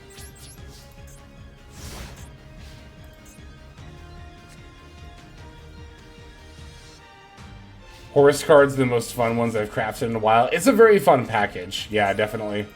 Oh, Super Heavy Samurai.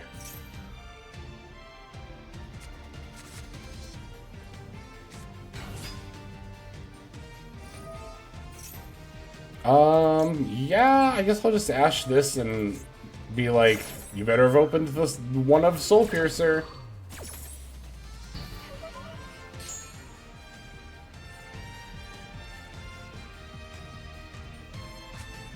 Oh my god, okay.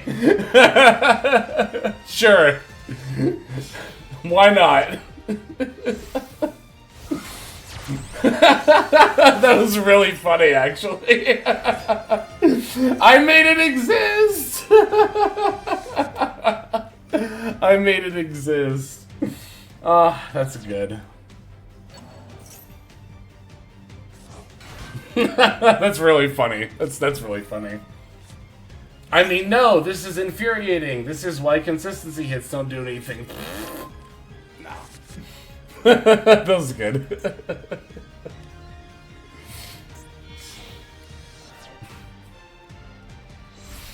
That was like, because I've been watching, so much just superhero shit lately. That's like a superhero show or movie beat where it's like, well, we're all doomed. Well, or no, we're saved. Well, unless they do this one thing, and then they do the one thing.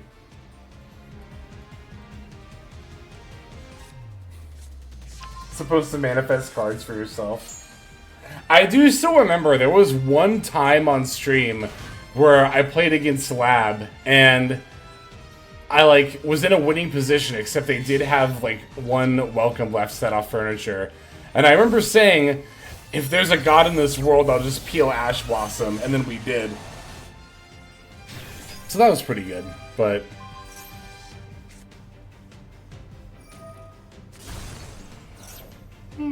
excuse me. Started The Boys. Hell yeah, I've heard good things, but I've not seen that one myself.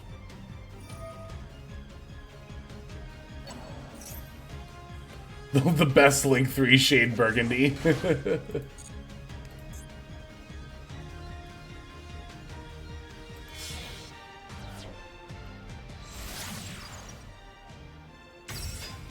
Okay, going for the Genius.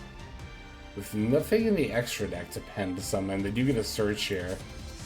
Whoa, which one's that one? Super Heavy Samurai Security. Add a face-up machine penned monster from your extra deck to your hand. Tribute special summon Earth Machine. 15 or less from your hand or graveyard. That's interesting. That's kind of cool.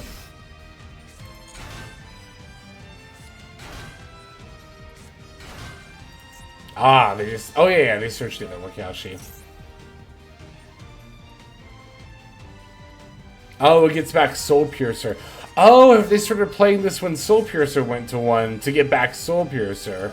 That's cool.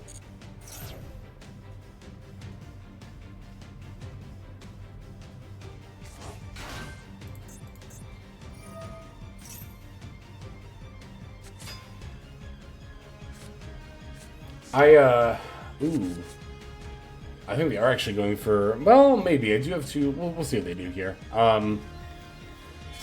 It's good that someone's still, not someone, of course, some amount of people are, but... It's just that Super Heavy Samurai is just not played that much nowadays. Let me see what its actual play rate is in the current meta right now.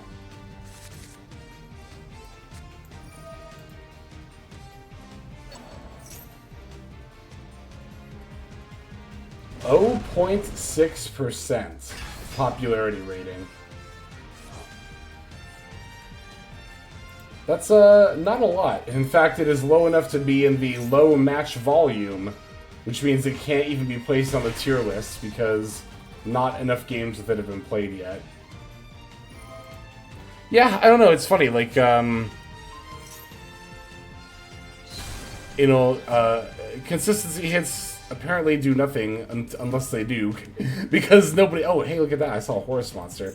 Because yeah, nobody plays Super Heavy Samurai anymore since Soul Piercer went to 1. You know, just like nobody plays Pure Snakes anymore.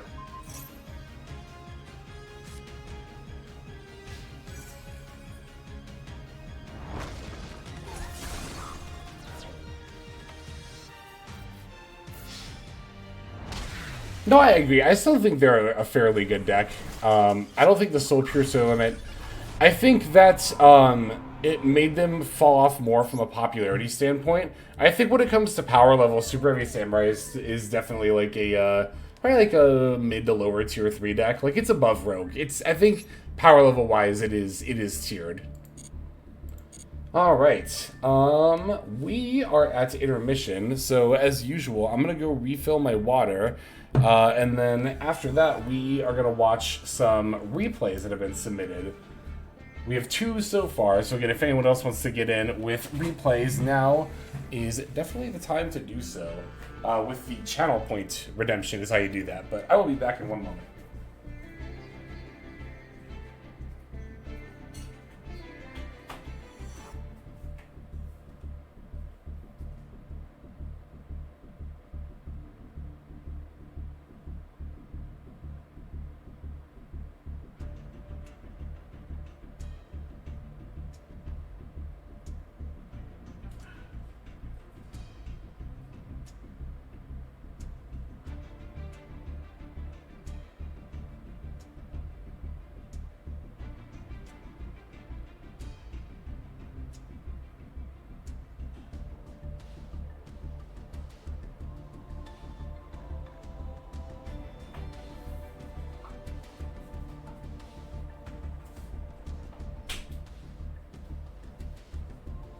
Alright, I have returned. Or just by playing an older deck with a bunch of hits when newer ones, or even older ones, have none and are at full power. That definitely makes sense. It's something you see happen more in the TCG. People still continuing to play decks after they get hit. Mostly because of, like, probably, you know, financial reasons. Not being able to, like, buy another, you know, meta deck right away. A lot of people aren't. But that's kind of like... So I think it is, of course, the vast majority a good thing that Master Duel decks are so much easier to acquire by comparison, right? But I will say that is actually one disadvantage to everyone being able to play almost anything they want very easily, is actually the fact that it does cause some decks which are still good to be underrepresented because everyone has just moved on to another deck so much more quickly, right? It's an interesting phenomenon, but of course, I am very much in favor of the way that Master Duel, or the affordability of Master Duel decks over TCG decks. Alright, so Sinan is going to have our first replay. Let's see here. Top replay. Gishki versus Sky Striker. So we'll go ahead and check that out here. It's going to be this one. And indeed, we are on Gishki Sprite. So Snan is a Patreon subscriber to the coaching tier. And just a little bit before the stream, we had a coaching session in which we played out some games using Gishki Sprite. Gishki Sprite, honestly, very, very good deck still. I would probably say the most underrated Sprite variant. And I think that this card, the Gishki Necromere, is one of the better cards in it. And why it is so underrated, because this is not only a means to get out your Naramanus, which is a revive and a monster negate. This is also a board breaker, because you contribute any of your opponent's monsters in order to ritual summon out the Naramanus. Exactly, it turns your Naramanus... Your Naramanus becomes a kaiju that also revives a monster when it's summoned, like it's going to do right here. Get back the Grimness, and then Grimness will also pull a monster from deck. Another Abyss for another search, because Gishki Abyss is not once per turn, by the way. But then also, yeah, it is a monster negate. And not even just an on-field monster negate. Naramanus can negate any monster effect, including a Nibiru, like this one. That was very serendipitous timing.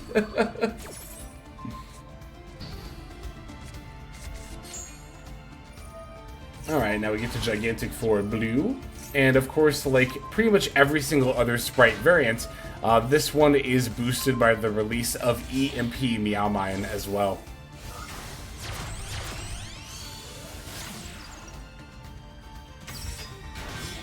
Yeah, it's funny. Gishki Sprite is probably, in terms of like hype to actual played rate, like the quickest drop off I've ever seen in Master Duel.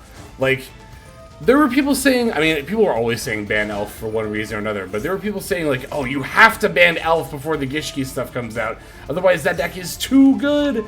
And this was right after Sprite took all of its limits, but then the Gishki stuff came out and no one played the deck. Like, that was a very interesting phenomenon because it was a new archetype, but just nobody played it.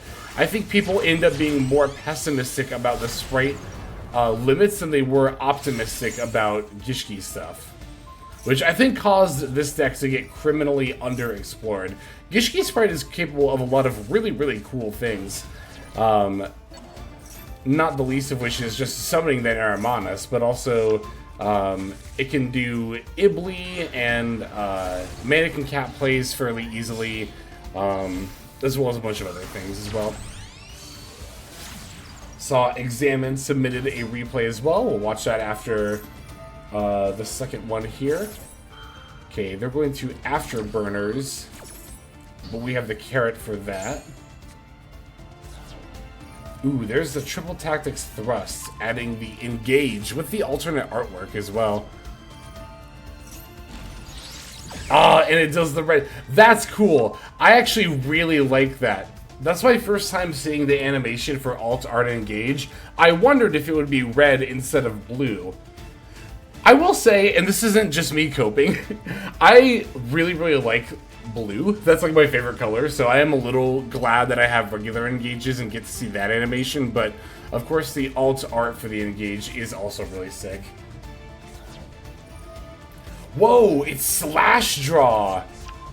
Okay, okay.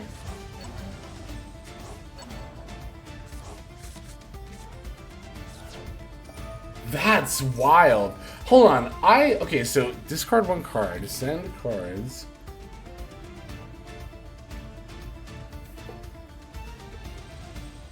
If it was not slash draw, shuffle cards from your graveyard into the deck equal to the number sent for your deck. So other than the discard, there's not that much of a downside to actually just playing slash draw. And this isn't the first time I've seen this. Sky Striker will sometimes, they're using slash draw because they don't have Upstart Goblins, I bet.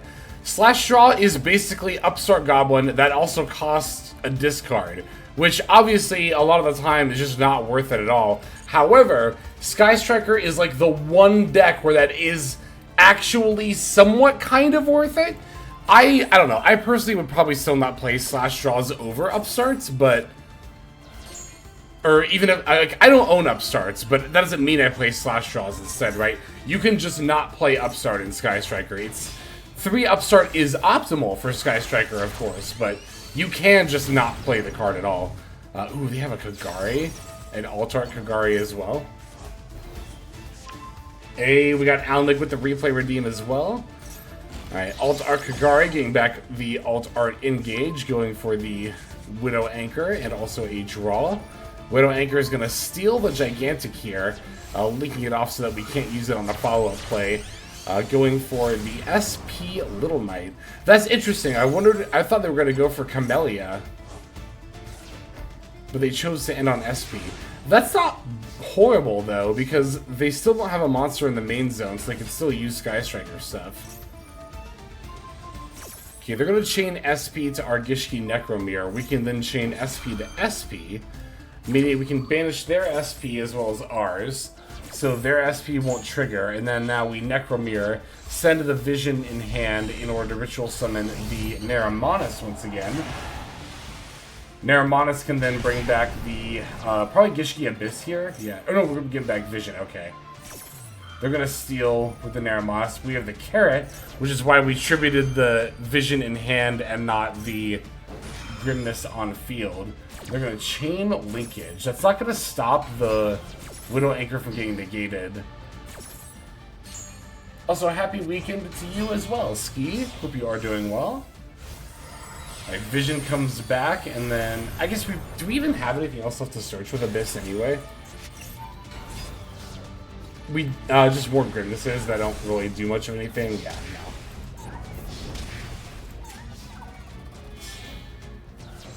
no. Alright, main phase 2. Here is the elf. Elf effect to bring back the carrot. Not using starter, of course, because we're only at 900, but we're in a really good spot here.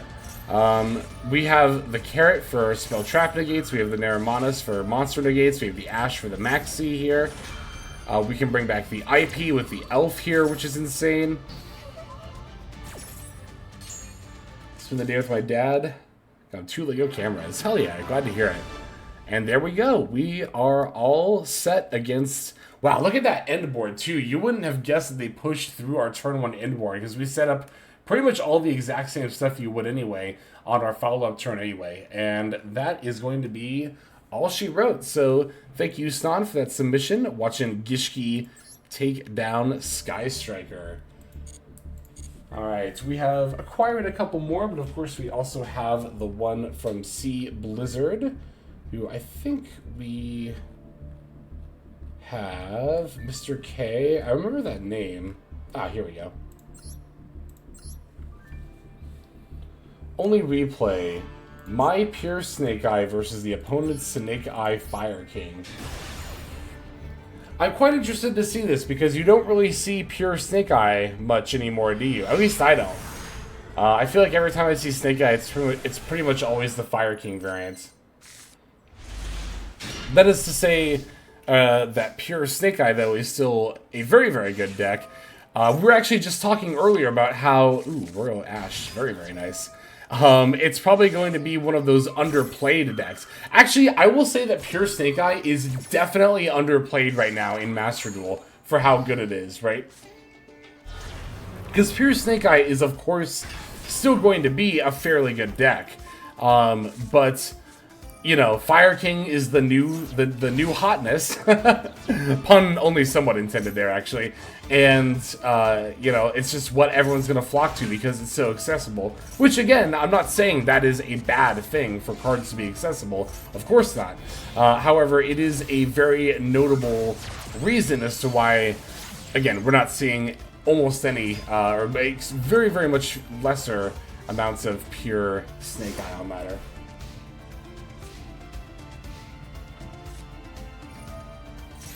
Alright, so we have the Ash Blossom for their Bonfire here.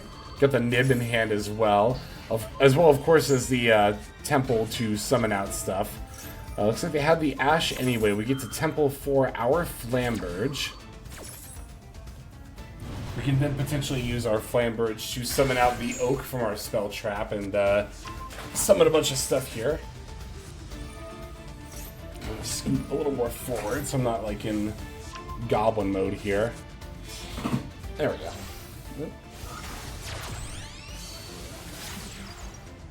Okay.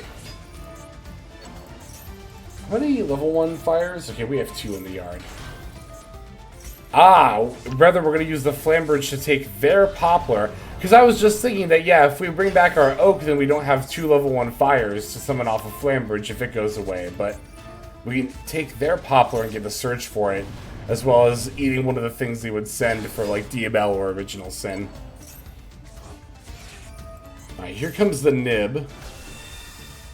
Big Rock. And we did do it at a time where they only had 1 level 1 fire in the yard, so they're not going to get the benefits of their Flamberge. I don't know why they Flamberge to place... Oh, this is why. To place their own Ash in the Spell Trap was for that reason, but honestly, if they have... They don't really have another fire monster, do they, though? They had to pick one of their level 1s. They do get to Ponix here. For Sanctuary, for Island, for, yep, Fire King plays, basically. Got started on Kingdom Hearts, now that's on Steam. Hell yeah. Yeah, I saw that. That Kingdom Hearts is on Steam. Very, very cool stuff. I still need to play the Remind DLC for KH3, so I'll probably end up getting that on Steam.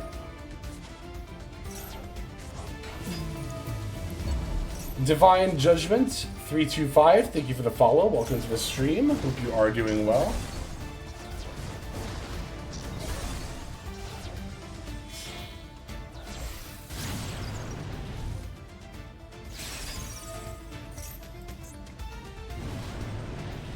Okay, Princess, Flamberge. Goes straight for Amblewhale. Oh yeah, because they already used the Flamberge, Jeff, to place Ash earlier. So they're just going to make IP this way. That makes sense.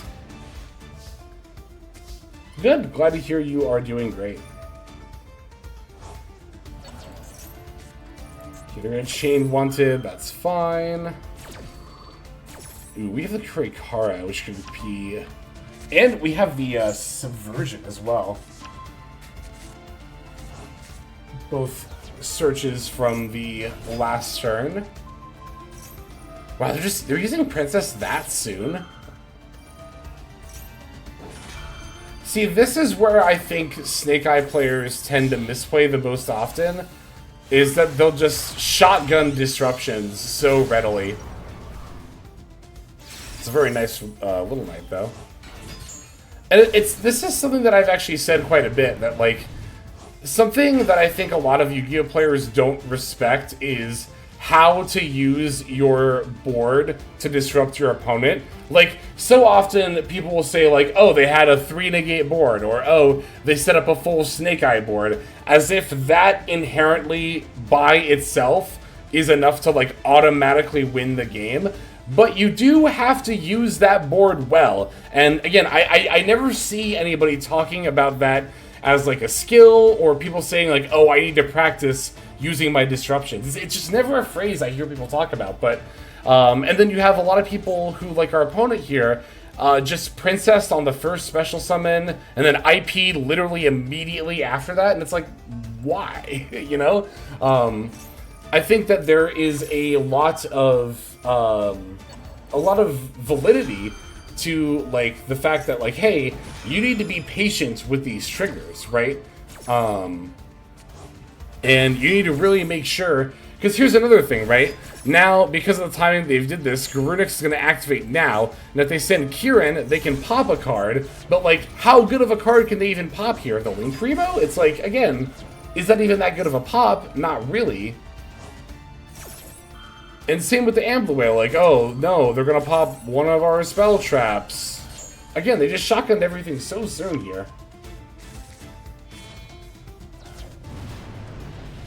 And as a result, yeah, now we get to Kraykara then for a lot.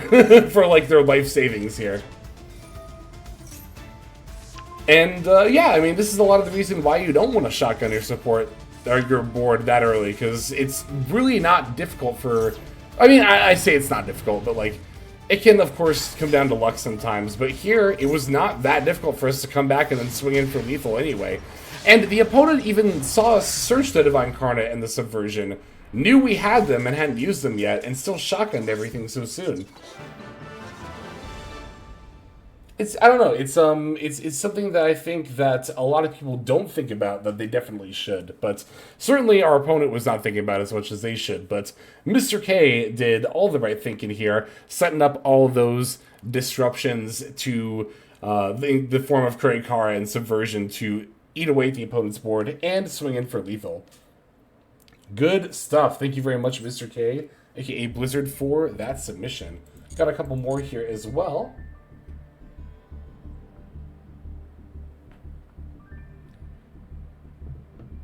Yeah, exactly. Shotgun the disruption, activated all the effects when they knew we had Kraykara. I mean, there's only so much you can play around Kraykara, but definitely had a lot more opportunities. I am Fab Zero. Thank you for the follow. Welcome to the stream. I hope you are doing well. All right, Examine has our next replay.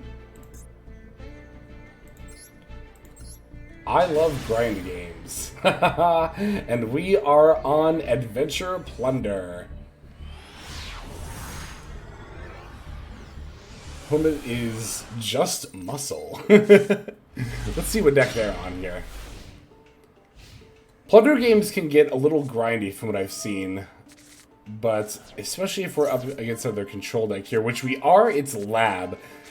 I wondered, you said grind game, and I was like, it's got to be a lab matchup then, right? Yeah, and it does end up being lab, so... Okay, so they grabbed Arias. What were their options there again? Arias, Field Spell, Rollback, Furniture, Ariana, and they chose to grab Arias. Okay, so pretty obvious they have a good trap card they want to set. Trap Trick, I guess that makes sense. They can set the Welcome Lab, yep. Welcome Lab F for the Ariana here.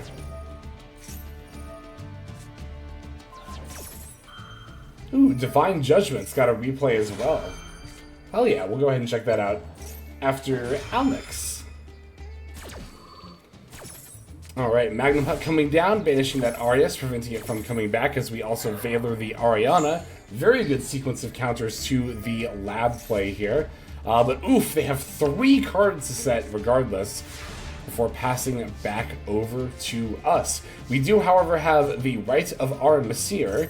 They're going to immediately chain Big Welcome in response to that. Definitely want to shotgun that before we are able to establish the Omni. Although, to be fair, perhaps they could have... Oh, interesting, they bounced the Lovely and not the Ariana.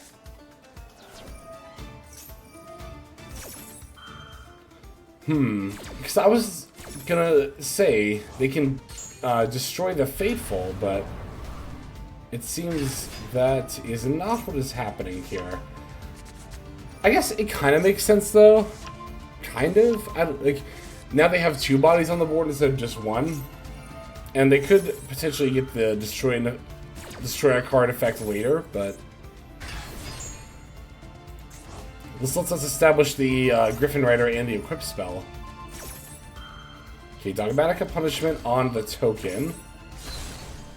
Sending Malong. Malong's going to get to bounce as well.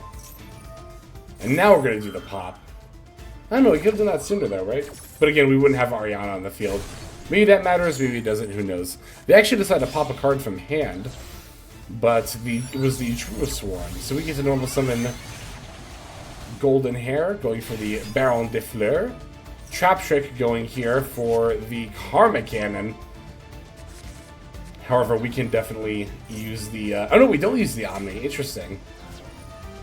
Oh, because we still have plays. That's why we don't need to use the Omni here. We can use Black Eyes to get back Golden Hair. Golden Hair special itself. Then link off for Blackbeard, I imagine? Yeah. Blackbeard, the Plunder Patrol Captain. I always say it whenever somebody brings Plunders. I'm like, how have I not built this deck yet? It's because there's so many decks on the list, but... I do like the idea of Plunders. I just like Pirates. Pirates are cool. We all like Pirates, right? Oh, can't react with the Lovely on the field. That's right. That's right. That's why we didn't... Yep. Stops monsters from responding to trap cards, which is why we were unable to Baron. That makes sense, of course. Of course. Plunder's a little pricey. I think it can be. I know, let's see. Actually, we can look and see how many URs it has here. The main deck I don't think has any, except for the Field Spell, right? Yeah, the Field Spell, and you play 3 of that. Blackbeard, you play, I think you play 3 of? Or maybe we only play 2. No, we play 3, because yeah, there's the 3rd one. So... There's that. This one is a UR. Is it 7? 7's not bad. That's not horrible. Yeah, I think it's 7 URs. That's not awful. But it's also not necessarily cheap either, for sure. It's one of those where, like, if you pull from the pack a little bit, you know? Plunder has a pack, doesn't it? I'm sure it does.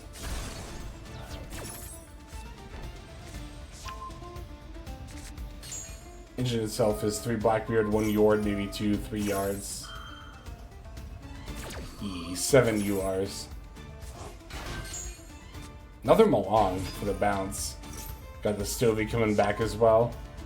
It is cheap compared to, yeah, more modern decks. And stuff like Vanquish Soul. Vanquish Soul was, what, 11 URs, I think? Yeah, 3, 3, 3, and 2.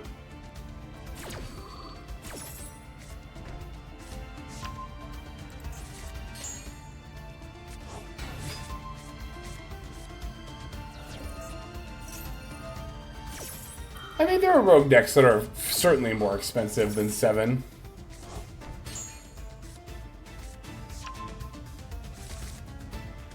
And also, you know, it's not always about power level. It's also about fun. Okay, Ku Klok's gonna use the lab now. We're gonna pop, or we're gonna negate rather, after attempting to pop.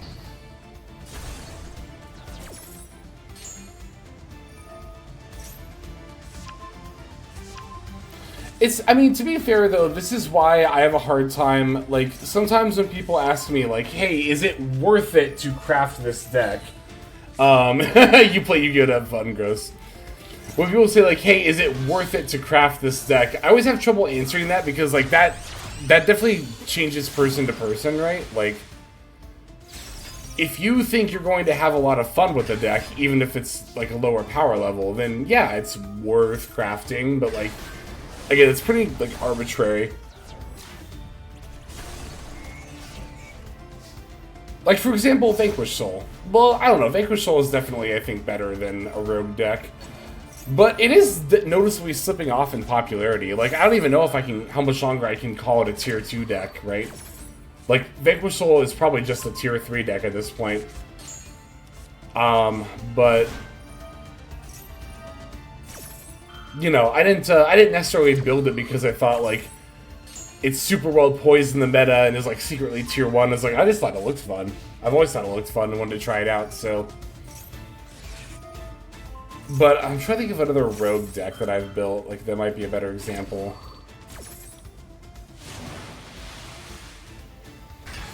I can't think of one off the top of my head. But you know what I mean, if you know what I'm getting at.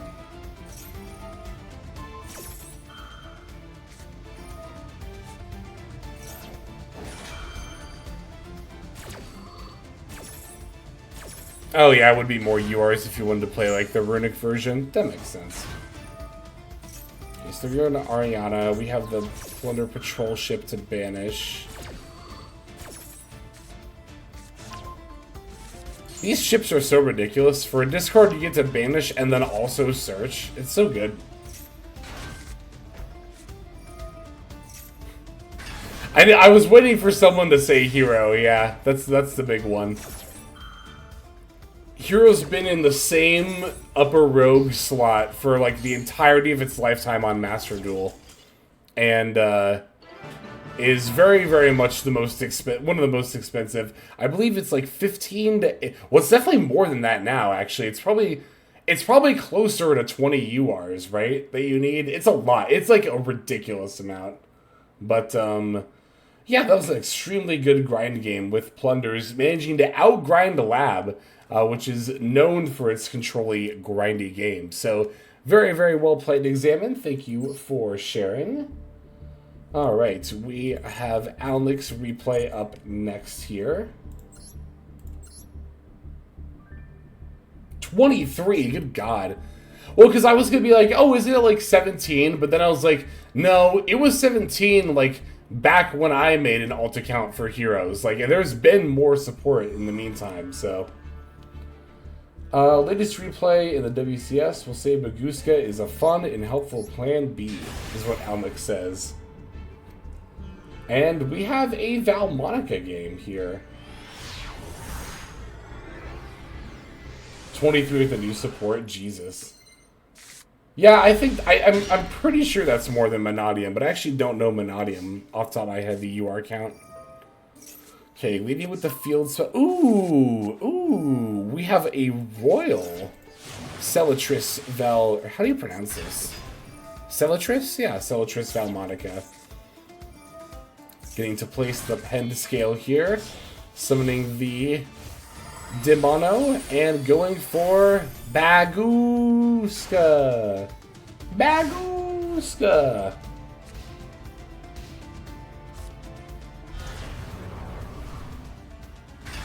Alright, we're going for Duel here, or the opponent is anyway.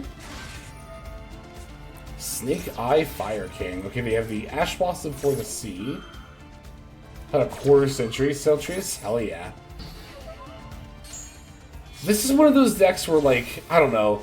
I've thought about just, like, maybe trying it out, but at the same time, I'm, like, kind of on the fence. Of course, all I would need to craft are the Seltris Valmonicas, but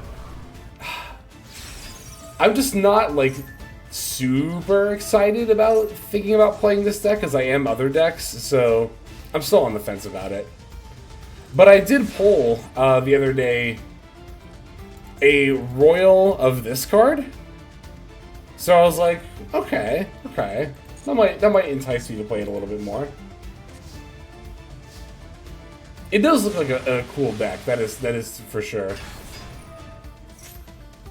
I think for me, it's not even like that. I don't think Valmonica.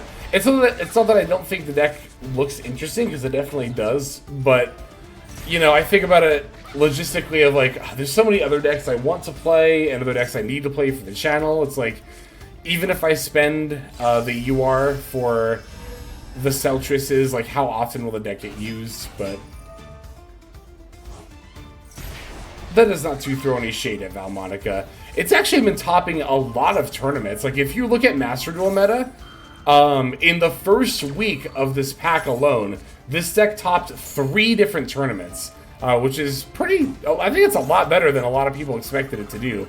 I've seen it played pure in topping tournaments, played with Exosister in topping tournaments.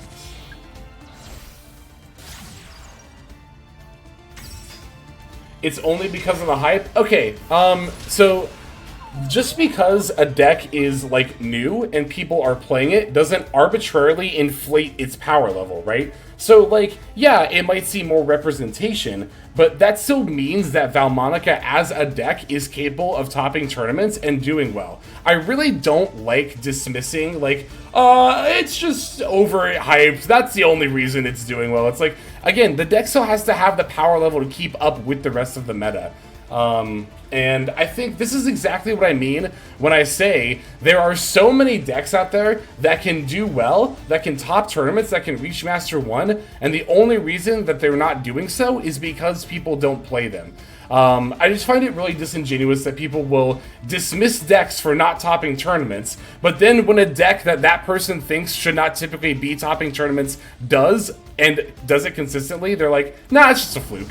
It's like, I think that's really closed-minded thinking, personally.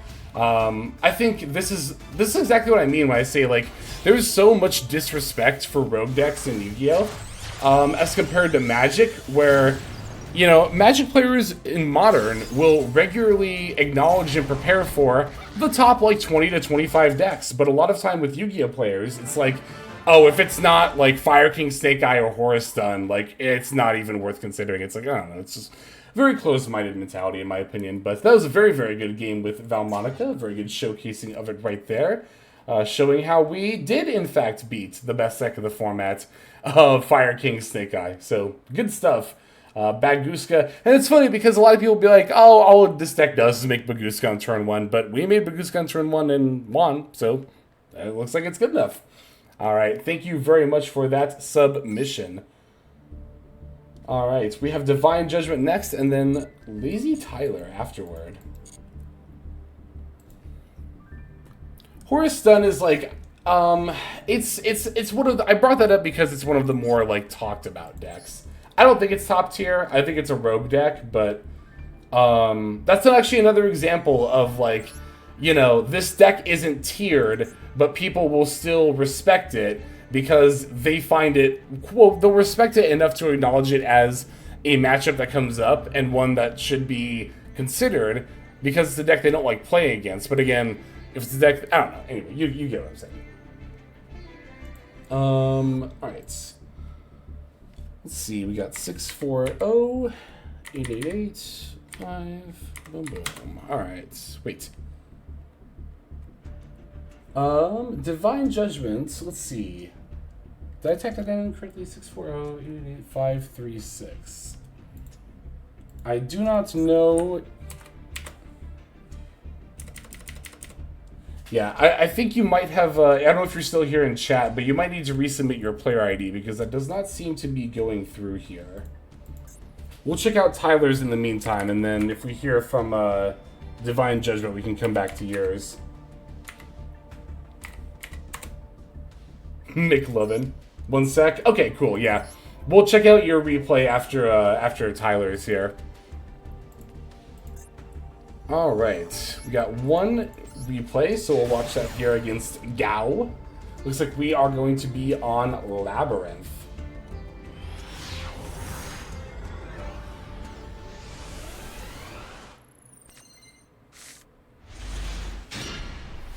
I mean, a deck can have glaring weaknesses and still top. I'm just saying the way that you phrased it definitely did seem that like you were saying that this deck should not be doing as well as it is. Like, and I think that statement is like, ooh, oh, it's an Auroradon turbo deck. Interesting. God, I haven't seen one of these in a minute. It's like, I guess I've just never understood that mentality of like, oh, this deck is just like doing better than it should. And it's like, huh? Well, if it's topping tournaments, then it's probably doing as well as it should because that's as well as it's doing. I don't know. I also just, again, am not a fan of like dismissing decks because they quote unquote should not be topping stuff.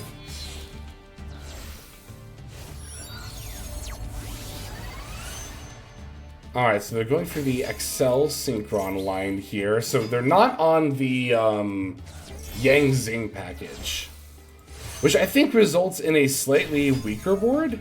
Also, they're on the Transcendosaurus, which is kind of neat. Dinosaur monsters you control that special summon cannot be targeted. Okay. I wonder where this is going. Let's see.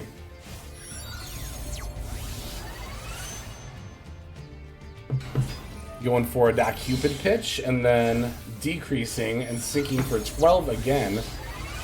I wondered if it was going to be a Calamity play, or not Calamity. I'm so used to saying Calamity when I see Crimson Dragon. It's like the brain synapse firing off rather. Did you find it interesting that they went for Transcendosaurus and not like Musara-O or Final Sigma, like just a better level 12 synchro?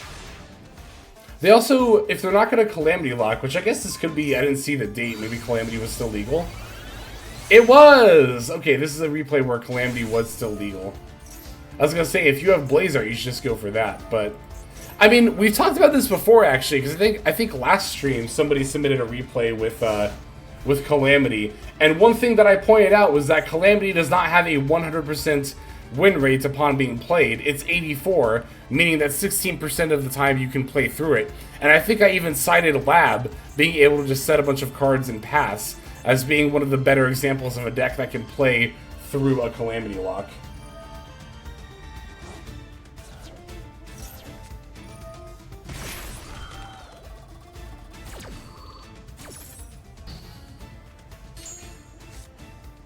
Okay, so we strike there. It's going to let us drop the Lord of the Heavenly Prison, and then set the big welcome. They're going to Unicorn, which for our deck is, of course, completely fine. Will they banish? Oh, it was Baphomet, I see. I see. We have the Link 5 as well to send the Garura and get the draw. Calamity battling in. We're going to Ice Dragon's Prison to get rid of that. You know what's funny is like, even, oh, is it an Armed Dragon deck? Because I see, oh, that would make a little more sense. Because I was going to say, like, I don't know, why would you build Auroradon Turbo just to Calamity? And there's so many better ways to do it.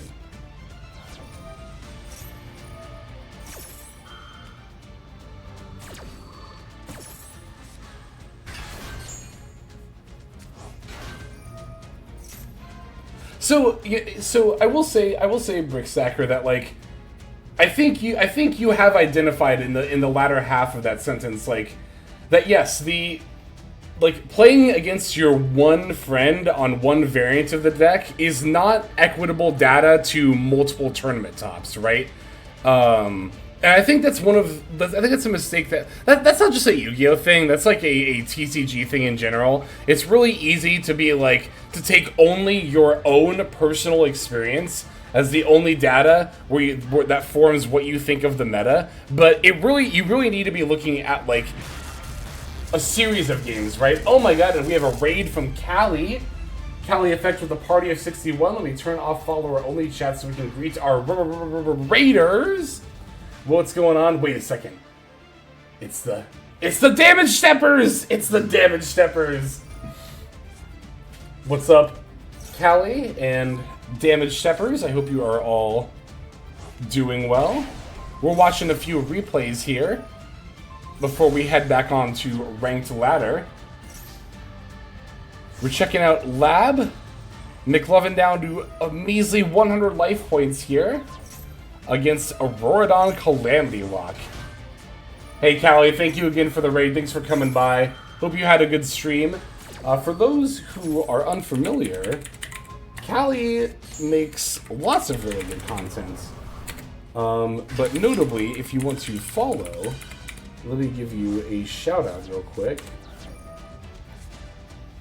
Go ahead and give Callie Effect a follow over there for some quality Yu-Gi-Oh! Streaming. Alright, this Colossus is actually not doing as much to us, although to be fair, Lab doesn't, I mean, they have Ariana, but we have the furniture, so we don't really need to search, right? We can just directly set stuff, and that gets around Colossus. It's why, like, I don't know, I really don't think Colossus is that big of a deal. Like, not only is it really hard to bring out in a deck that's not really hard, unless you're playing Cupid Pitch or Thunder Dragons, it's not, like, that consistent to be able to bring it out. And, yeah, it is a floodgate effect, but it's such a specific kind of floodgate that a lot of the time you can just play around it. What's up, damage steppers? Yeah, I see your 50 life points here.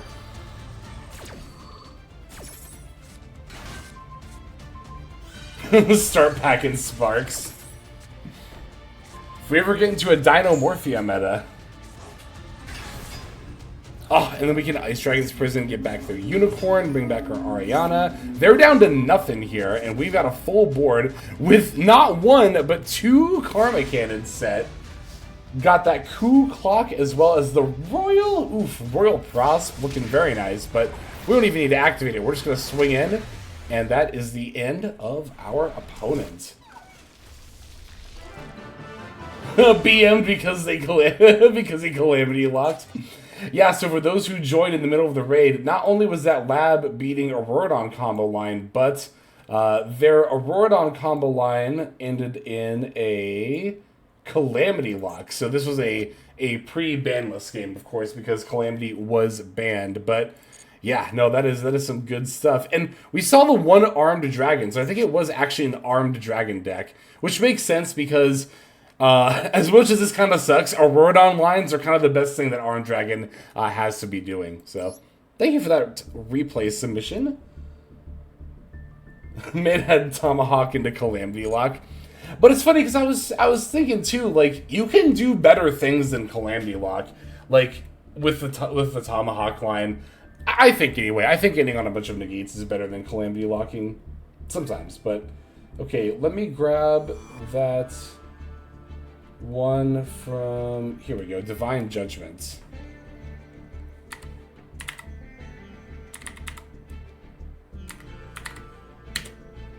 All right. And I think you said the last one? Last Duel. So is that going to be the one on the bottom here, or the one at the top? What do you say last?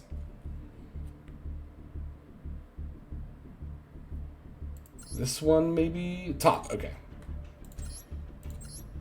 Alright, let's see this one here. Ooh, we're on Volcanic Horus. I've seen Volcanic Snake Eye, but I have not seen Volcanic Horus yet. So let's see what we got here. We're going second. We have the Droplet, so that's pretty nice. Against Sky Striker, they're leading with the Alt Art Engage to add the Ray. Alright, dropping that Ray. Ray gonna get linked off for Kagari, I imagine. To, ooh, the Alt Art Kagari. Second time we've seen the opponent on all the alt-art Sky Striker stuff. Getting back that engage. Engage once again, I imagine. Yep. Here, we're going to grab Widow Anchor. Makes sense. Got 4 other cards in hand. Let's see how many of those end up getting set. They could also still be hand traps, because Sky Striker does play a ton of those. With the Royal Shizuku setting 2 cards alongside the Widow Anchor, and then adding another copy off the Shizuku effect as well. Alright, Bonfire, draw for turn. Very, very good draw. Is going to let us search the Volcanic Trooper, which we're then going to summon and get another search here for a Volcanic card. Is the idea, but we're going to get hit with that Widow Anchor that they searched. So that's out of the way, but we know that there are 2 more unknown cards to deal with as well.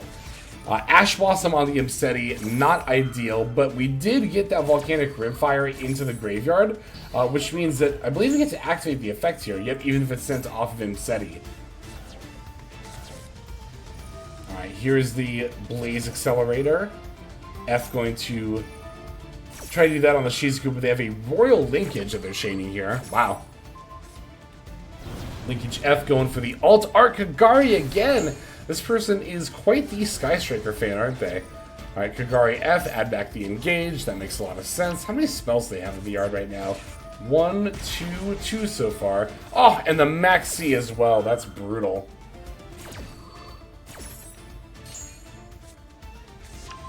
It's interesting, though. I always wonder, why do people use Maxi in response to the search?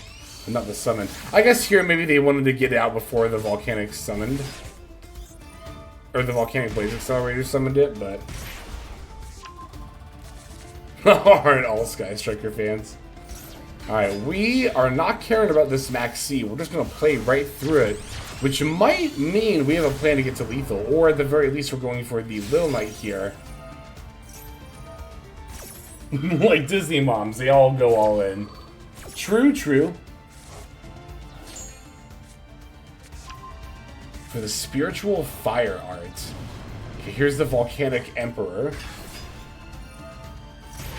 Emperor F gonna burn for 2k, setting the Volcanic Emission as well. Battling over Kagari. This will, of course, proc the Ray, which we can burn for 500.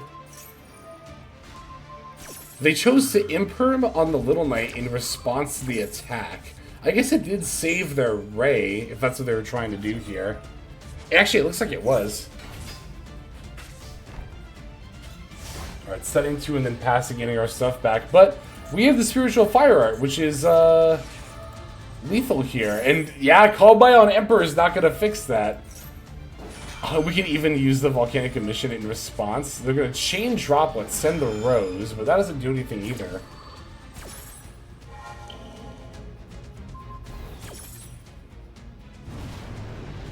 Okay, there's our Emperor. Banish, and then this resolves for lethal. Yeah, exactly.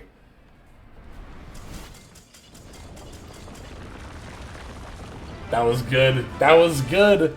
So yeah, Volcanic Horus. I've actually heard about people doing that combination, but I hadn't seen it yet. The only Volcanic deck that I've seen before this point was the Snake Eye variant. But sending the Rimfire there with the Imseti is very, very good. Good stuff.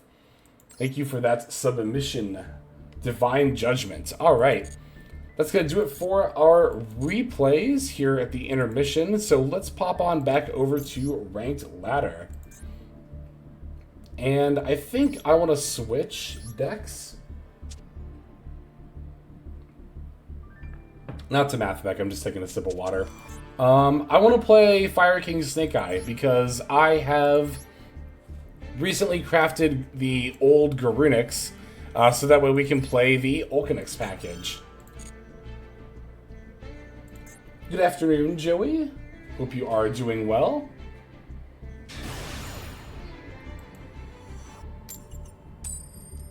Alright, we're going second. You know, I had my doubts at first that Fire King Snake Eye was going to be better than Pure, but I think by virtue of the ban list hits, it definitely is. Just has more things to do, right? Like the Ulcanix, among other things. About to finish up games for the WCQ. That's awesome. Yeah, there's a lot of reasons why Pure is tier 0 in the TCG right now. Mainly because for some reason they hit Baron and Borreload instead of like actual Snake Eye cards and like Rebo. I still think that's like, God, I don't know how anybody can defend the TCG ban list. I really don't, especially after the latest hits. It's like, look at the TCG. They're in a tier 0 meta with pure Snake Eye right now. Because Ash and Wanted are still at 3 over there for some reason.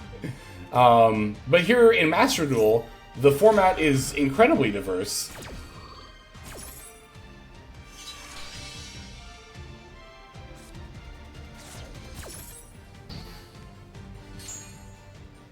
Alright, so cross out on the Maxi, not ideal, but we have a lot of resources here to potentially play through their board. So let's see what ends up happening here.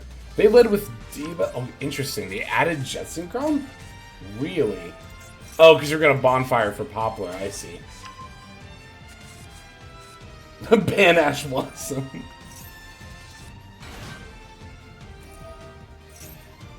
Pulled a Royal Fire King Garunix and crafted a Royal Ancient Fairy. That's awesome. Congrats. Those are some good pulls and crafts. Played Sprite Twin to 19, switched to Salad for the remaining games so I can learn the deck. Don't care about Stage 2. I'm in the same boat as Stage 2, honestly. I'm not going for it. I don't know. I've said it a million times, but I'll say it again. I can play through like 3 tournaments a weekend, you know, in the Challenger Cup, but I can't do 72 hours straight of Yu-Gi-Oh! That's just not something... I can't do 72 hours straight of any game.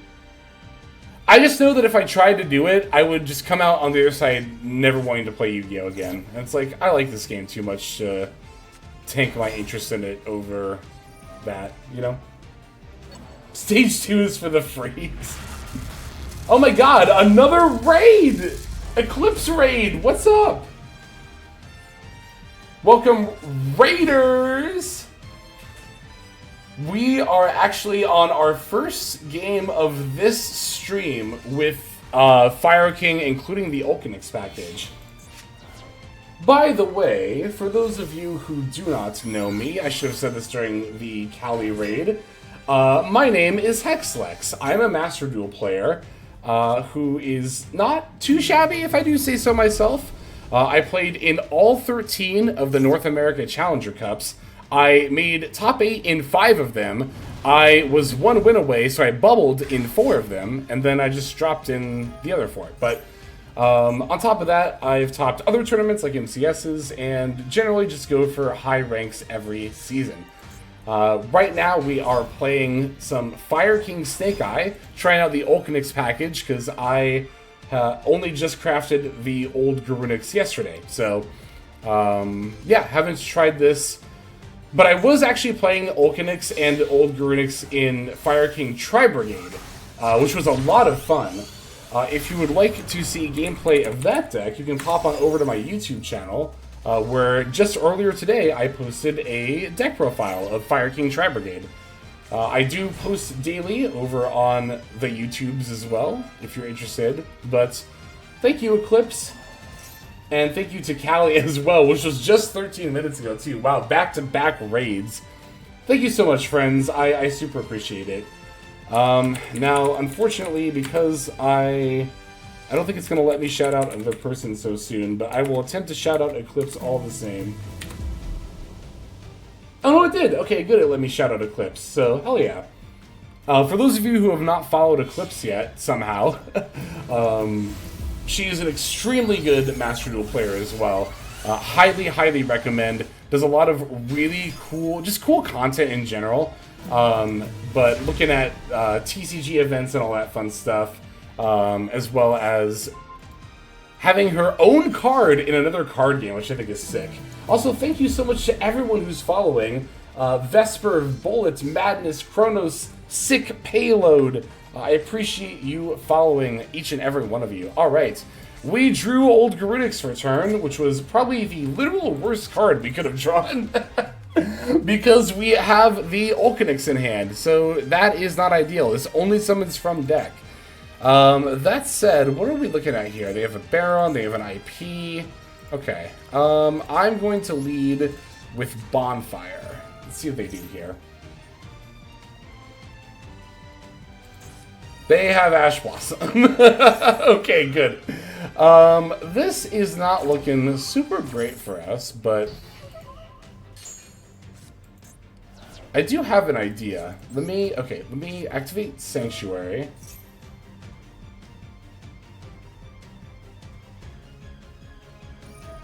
They're gonna chain IP, okay.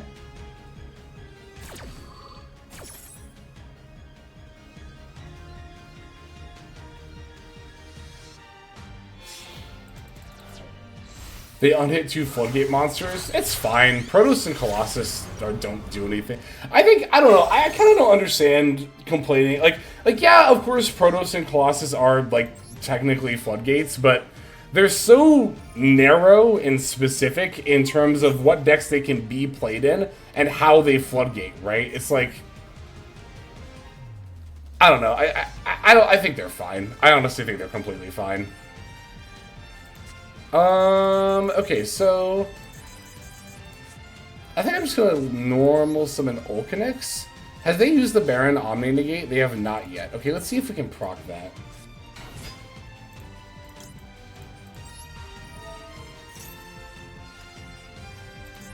They have the other SP effect as well.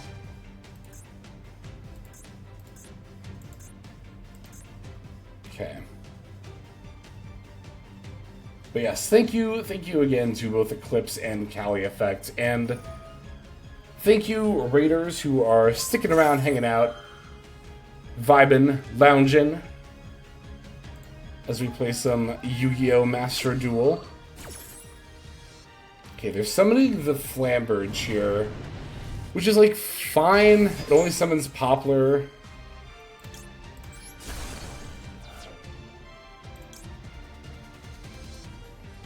I could get Ponix for Skyburn, but no, I'll just get Garunix. Level are you in the WCS? Already at max. That's why we're on ranked ladder. You know what? I will change the level actually. Thank you DACOH for the follow. Welcome to the stream. Hope you're doing well. I thought my lights went out for a second, but I think it was the shadow of something passing by the window. Weird. Anyway. Yeah, no, we're already at max level. We did our entire climb with Vanquish Soul, actually, except for like a handful of games where we played Twin Sprite. But otherwise, we played Vanquish Soul pretty much the entire time. It was a lot of fun. I really like Vanquish Soul.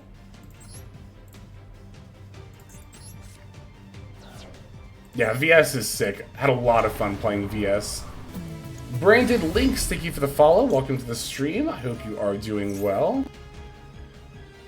Alright, so the only interaction they have now is this effect, yep, which they're using right now. Okay, so we can still do Snake Eye plays then, because they are out of interaction. No, they have Princess in the yard still. Wait, do they? No, they don't. They didn't set up Princess? Huh? Okay. That is perfectly fine. Didn't set up Princess. Okay. I thought you didn't like the Ulcanix package? I don't remember if I said I didn't like it. I didn't try it initially, but I'm not saying I don't believe you. I'm just trying to remember if I did say that. I would not be surprised if I said that, but I think it's fine from what little bit I've played with it before this stream. VS I've considered, not sure if I'll actually build it at any point. It is expensive. It is expensive. I personally thought it was worth it. Like, it's a very fun kind of control deck, but it doesn't play like a lot of back row control decks. That's something I really liked about it, was kind of its like more, I guess, unique play style. That's something I appreciated. They've already used this, right? They have not. Okay, that's still fine, I guess. I don't want them to steal my Poplar. Ooh, I didn't even think about that. Okay. Alright, we're good.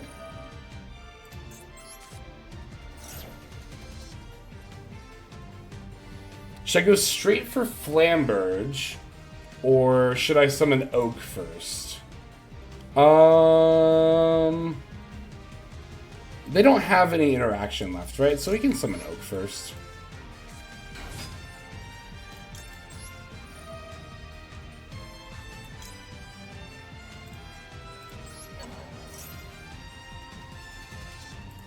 Like, they're getting past priority, but that's for their Flamberge to pull out Poplar.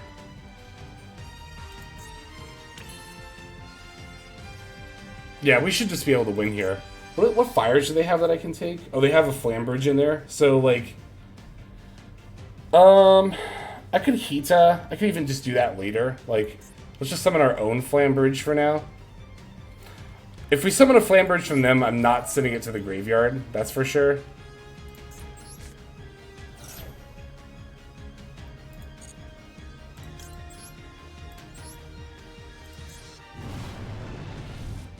I'm trying to think if I want to push something into their back row right now.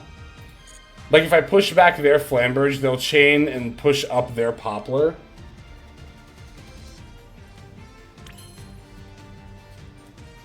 And then...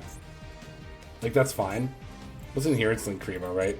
Yeah, I think... okay, so we Flamberge target their Flamberge, push it back, they chain, and bring up the Poplar. Then we link off into Hita...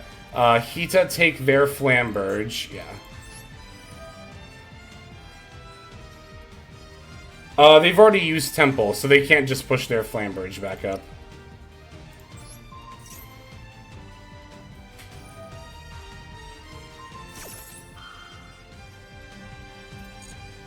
And then we can just Zealantis OTK, right? I'm pretty sure.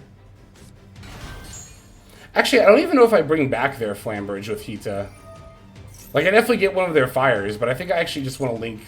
because I don't want to give them their Flamberge back if I go for a Zealantis OTK.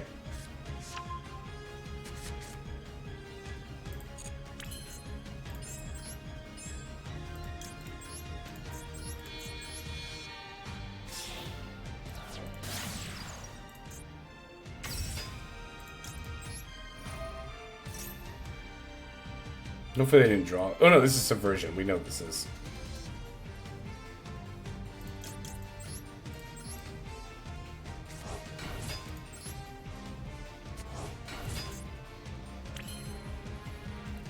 So I think I just want to take something that I'm going to link off, so... oh, it's Linkribo. Yeah, it's Linkribo. That's what it is. Because now the Poplar's on the field. Good call. Good call. I mean, I'll just take, like, their Ash Blossom or something. Because I don't want to go for a Zealantis line and give them their Flamberge back, and obviously I don't want to link with Flamberge and give them bodies on board, so I think this just ends up being the better call.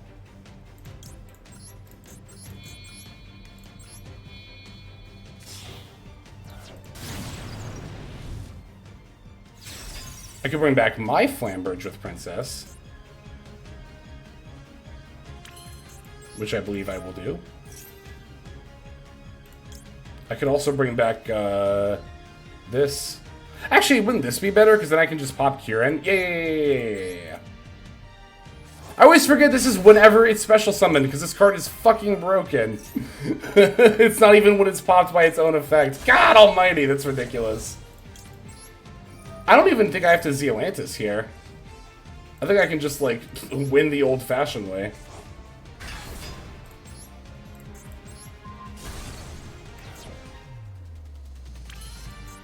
Like, battle phase from here. Just... I might as well go for Zealantis and make sure they can't... ah, fuck, it doesn't matter. I'll just battle phase.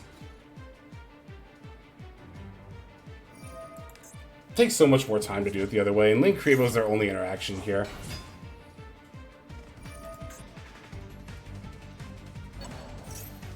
This is fine, because they've already used Temple, so we just swing in here, Linkribo activates, this is Subversion. No, we don't need to continue.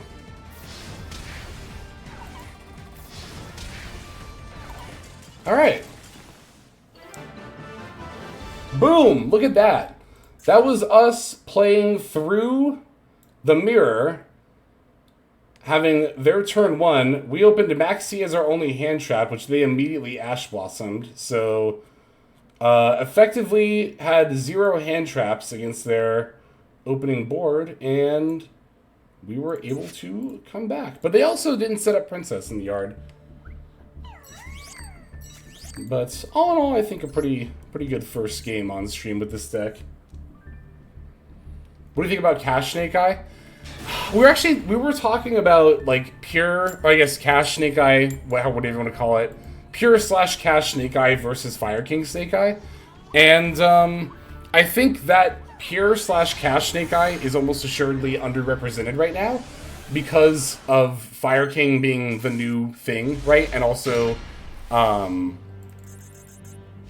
just it being, I think, better. I do think that Fire King variant is better for having more things to do because of the limits to the archetype. But I don't think that pure / ooh, it's VS. I don't think that pure / Cash Snake Eye is bad. I think the tier 1 decks right now are probably in this order. Fire King Snake Eye, I think, is the best deck right now, with Rescue Ace behind it, and then probably pure / Cash Snake Eye behind Rescue Ace. But still tier 1, if not tier 1, the top of tier 2, is my current feelings about it. All right, what all did they reveal? Ratesoft, Imperm. Wow, that's a pretty good, that's a really good prosperity, actually. Holy shit. Especially considering we already know they roted for Raisin. There's an argument to add any one of those, actually. That is an extremely good prosperity. Like, yeah, especially again following the search for Raisin, I think you could argue for adding literally any one of these, and I wouldn't disagree with it necessarily. Like, sometimes you prosper and there's like the one obvious thing that's good, but this was not one of them. Yeah, and I had a feeling that this might be in hand because we didn't take Caesar Valius. The adding of Maxi is actually really scary because it makes me feel like they have a really good hand. I'm actually a little surprised they didn't add Ratesoft. But I think that just means they have another fire in hand.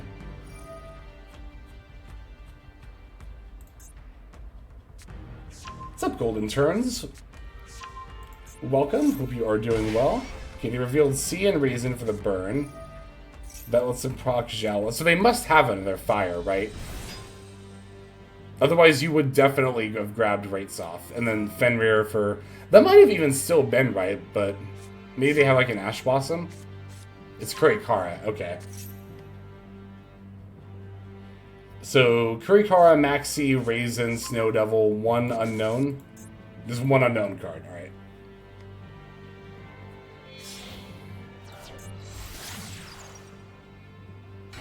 Interesting that we linked off Xiaolong for the rock and not Borger. Makes you think the last card is a dark monster. I think that was not correct either way, though. Because now you're not getting a search during my turn. You're just getting a burn or a draw. I think the search would have been better. Yeah, I'll draw Face Wanted, even though I already have 2 of my Diabells in hand.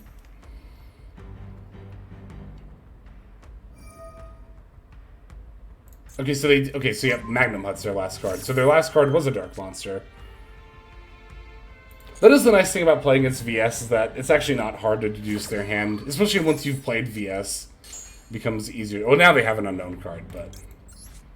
We were correct in assuming the last one was a Dark Monster. Just by the way they played it. What's up, Golden Turns, with that gift sub? Thank you so much. That is extremely kind of you.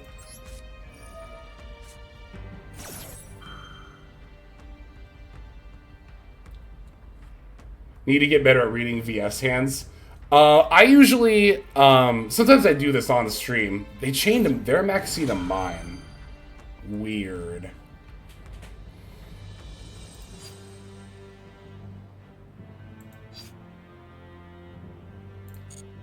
I'm gonna let that go.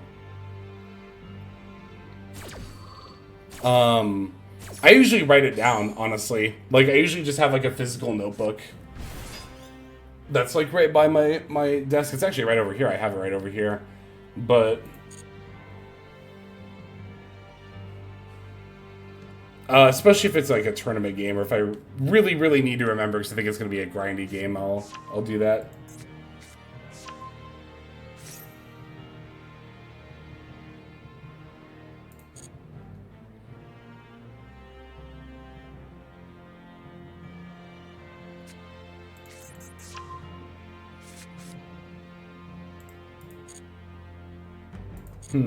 Okay. That also makes more sense why they bounced this back, because they can reveal, draw, special, then search. Wow, that's not good for us. I mean, Bonfire was a good top deck, but our hand kind of sucks. And they have us under Maxi, so I guess I'll just start with this. All the witches. I've had so many, and the regulars can attest to this. I've had so many stream games lately where I just open 3 of one of my cards. That's been happening like a lot more often than usual in the last like week and a half. It's kind of funny though. I don't even mind.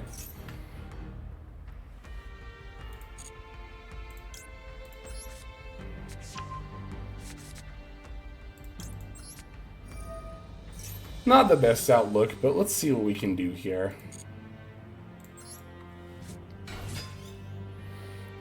This deck doesn't play Nib, so, like, I'm not scared of that. I might still just be able to Zealantis OTK here. Open 3 circle 2 games in a row earlier. Woof.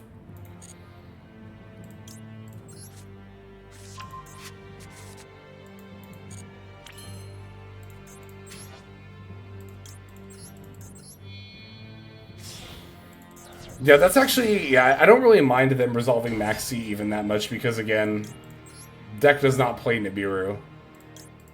Because Nibiru is light. It is not earth, or fire, or dark. And as we figured out in a stream earlier this week, it actually makes a lot of sense that it's not an earth monster, because you might think, but it's a big rock, but you see, it is a big rock that is not from Earth.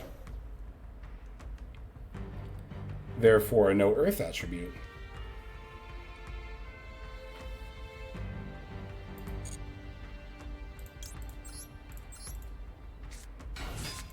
Oh yeah, I meant to look. Is the Primal Being token... I can actually look here. It is also a rock. Okay.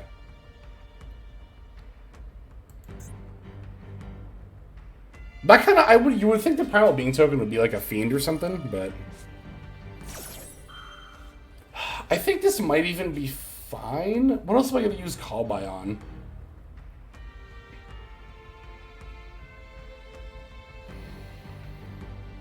Because like if I'm just going for a Zealantis OTK, I actually don't really need this to resolve. But again, I ask, what else am I going to Call By here? Probably not that much else, so I'll use that. I'll use it now. I don't like that they're going to have a Raisin summon. The Valius might end up being a bit of an issue too. Those are kind of the main things that I'm thinking about as far as interaction. There's a couple of pops.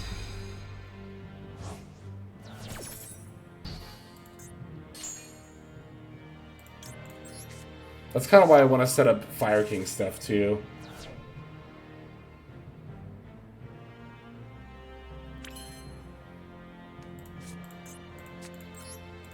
Yeah, there's also the Snow Devil. That's right.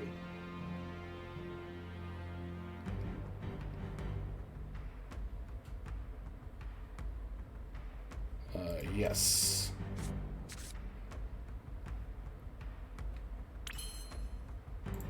I can just pop one of the Diabells in my hand. I have so many of them. It's like... I'll get that draw here in a moment.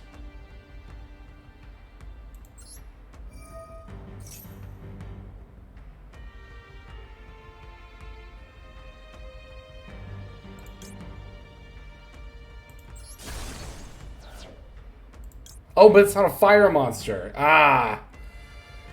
Oh, that was a misplay. It's not a fire monster. That's where you have to pop Onyx. Is that fine? Can I just like get Kieran? I mean, I could, but it's not that great. Black, misplay. Black. It's fine. I'll just get Kieran, I guess. Rip. Requial, thank you for the follow. Welcome to the stream. Hope you are doing well.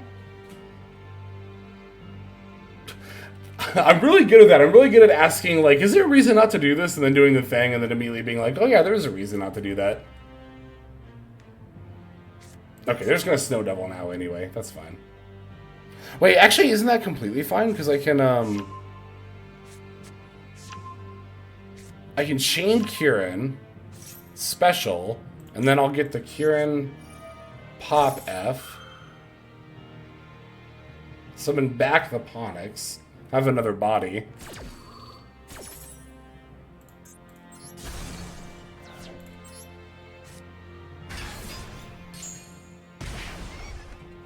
This sounds like me.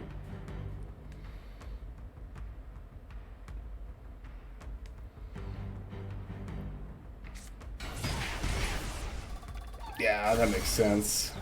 Summon Raisin into the EMZ zone. Alright.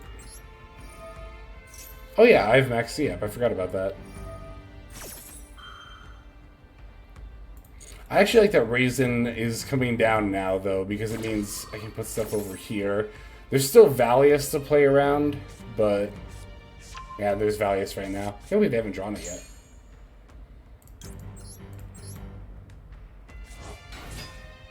No, don't destroy a card. Any hope of winning this? Probably not. But I'll keep activating cards here for a little bit.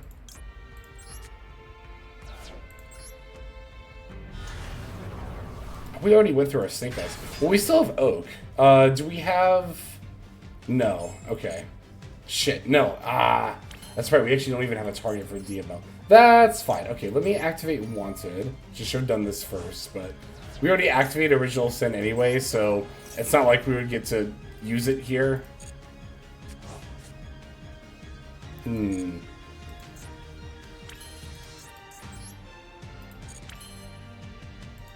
Yeah, I think even if we well, they have a rock, but it can't be used as link material. Yeah, I know, we just lose now.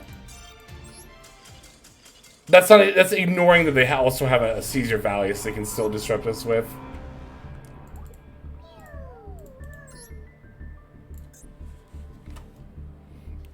See, it's not even Princess though, because they have a dark monster, but it can't be used as a material, and they don't have a fire, so that's why I surrendered when I did. But I mean, we were gonna lose even if we could make a princess there. Honestly, it didn't matter. But I like playing games out. For those of you who might not be regular watchers, because we do have quite a few of you in the stream right now, I'm very addicted to not surrendering, which sounds like a weird statement, but I really like exploring game states and figuring out ways to potentially win. Okay, so here, I can Ulcanix pop the Poplar, or I could normal Poplar and go for a Snake Eye plays and not do Ulcanix stuff. Wait, this can pop from hand, right? Okay, so yeah, I think we normal summon Poplar here.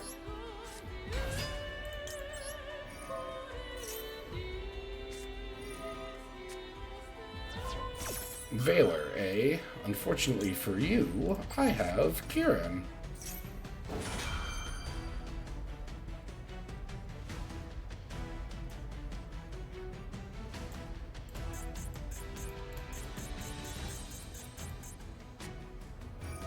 Aha! An Imperm, you say?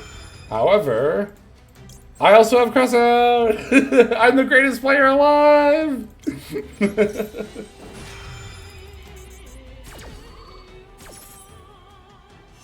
They're mad.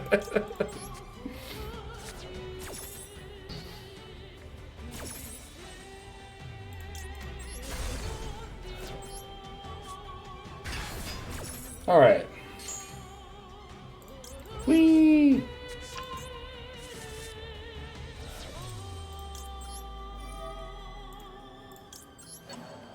We even have a very convenient card to send for our original send now.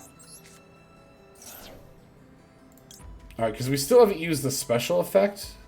The special summon effect, rather. I could also, like, there is an argument to get Ponix here. Actually, I want to think about this for a moment. So, if I get Ponix, then I can set up a full Fire King board, but it'll basically not include the IP and Flamberge. If I get Snake Eye Ash here, I could special... Yeah, you know what? Because I have Ulcanix in hand too, maybe I just save the Fire King stuff for a follow-up play. I'm gonna try summoning Ash. That actually, that's a more difficult decision than it looks like. I'm not even certain that this is correct. Which sounds weird to, like, a Snake Eye deck summoning Ash off of OSS is not correct, but it might not be here. Let's weave in Link Kuriboh while I'm thinking about it. Obviously, Poplar won't go to the spell trap because we've already done that. Nib! Okay.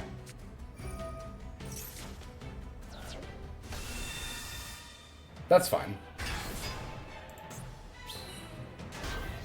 I mean, it's not fine, but it's gonna have to be fine. We have Imperm for their turn, OSS for the follow-up. We still have Oak in deck as well as Ponix, of course. And then the Ulcanix still in hand as well, so... I'm not, like, the most scared about our position, but... Yeah, their hand was pretty good, wasn't it? Bonfire for... Let's see if it's Ash or Poplar.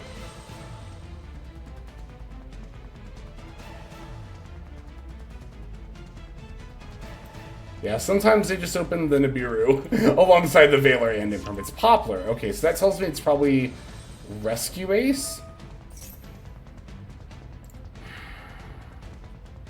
Even if it is, though, I don't like this situation we're in. Because even... Ugh, okay, let me think about this for a moment.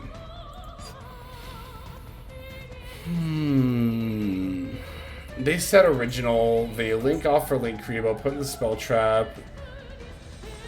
Although that's not heat. Okay, you know what? I'm not going to Imperm here. There we go.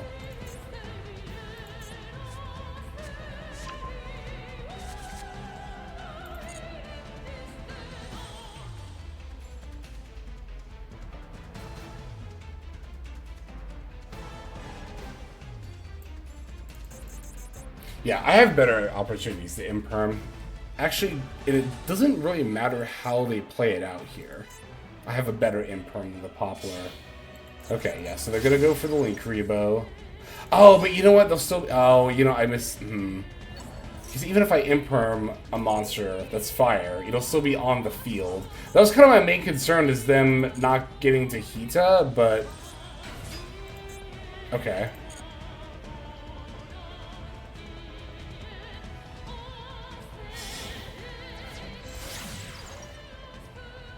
Okay, so we can still negate Hita here.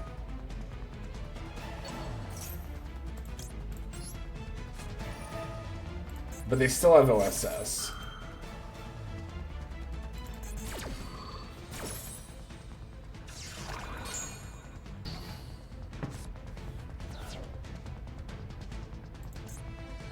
Yeah, them going for Hita right away was a little... In that way was a little weird. Like, normal selling Poplar... to directly go for Hita. I guess maybe... I guess it kind of makes sense if this last card isn't anything. And it's like they're not planning on using their normal summon anyway. It's like you might as well just normal summon Poplar, go for Hita. And then they probably suspect my face down is Imperm based on how often I was getting past priority. Which would... Okay, their play makes sense, actually. Okay, so it is the Fire King variant. They're going for Ponix. They probably have it, but I'll make them play it out.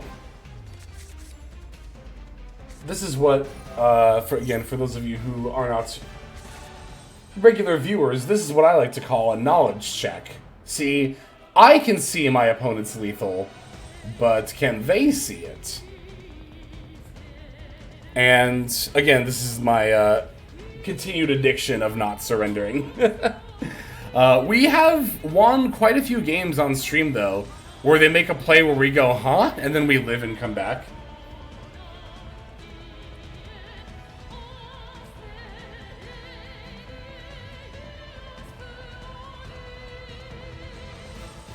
Lex can see the lines to lethal, but can they see why kids love Cinnamon Toast Crunch? They're really thinking about this. Ooh, they're thinking.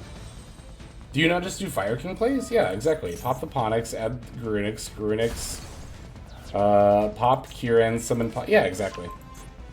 They could be new to the deck.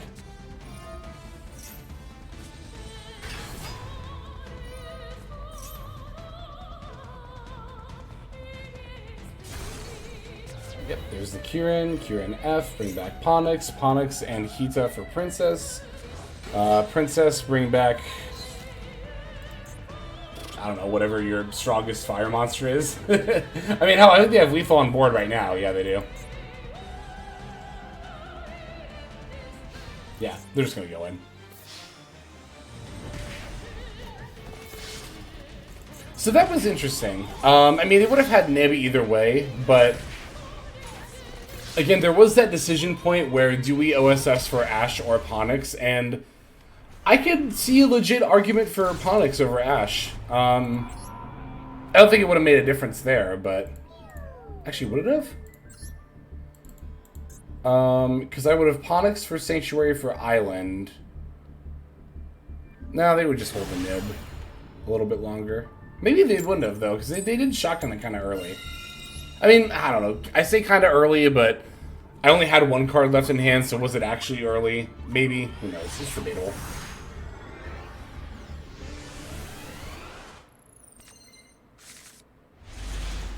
Okay, it's pretty good.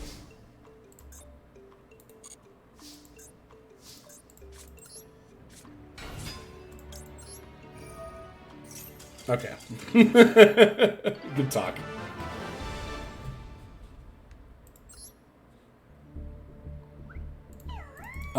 Can we extend with popping the token? I don't think we can, because, like, it's not a fire monster, so even if we add new Garunix, it won't summon itself. I'm trying to think, though. If we add Kieran... Wait, if we added Kieran, we could have popped the Ulcanix in hand and summoned old Garunix from deck, so maybe?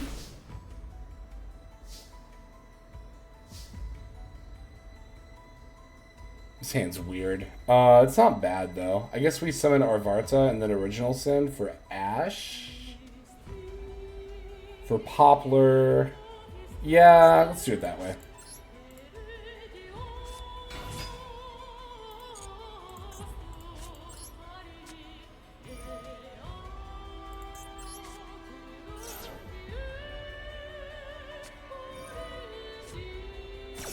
I'm actually really glad they didn't chain Ash Blossom. Although, to be fair, if they had chained Ash Blossom then Maxi, that would have been fine for me. I get really anxious sometimes when I open Ash Blossom and Call By on turn 1. I'm like, ugh, are they going to make me Call By an Ash and put me in a weird spot?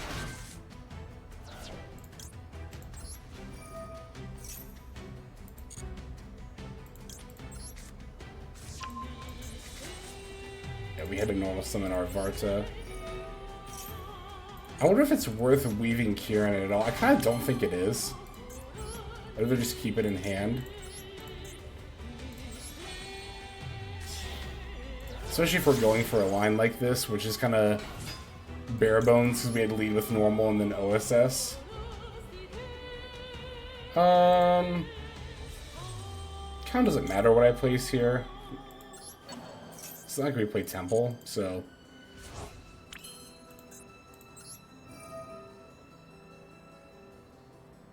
I still send Link Karibo here, though, right? And then Oak for Ashe, Oak send...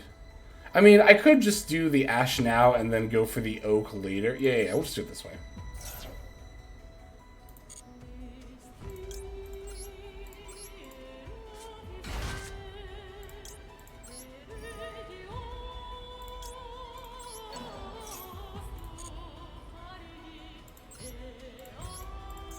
Did I already use the... Yeah, I did, okay. Yeah, of course I did. I just did. Okay. Yeah, so we'll do it this way.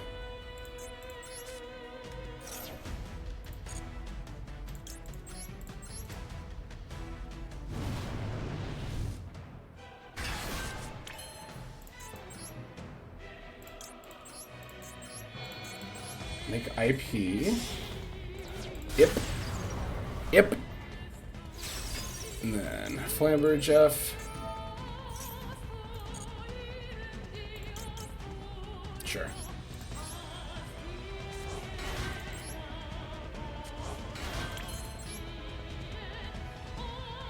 I'm trying to think if there's any point where I want to cure it. I think the answer is just no. Yeah, because I don't even have a... oh, no, I do have a Fire King card in the yard. Hang on, let me think for a moment. So if I pop summon... There's no way for me to, like, pop it, though, specifically, I don't think. Nah. Okay. I'm not gonna worry about it. I'm just gonna do regular plays. Oh no, it's only a Snake Eye board. Darn. Sunlight Wolf first. I don't think I have enough materials to. Because I'm only barely gonna be able to Ambler Whale plus Flamberge here. Yeah, I think I needed one extra body to be able to Sunlight Wolf. I think. I could be wrong about that though.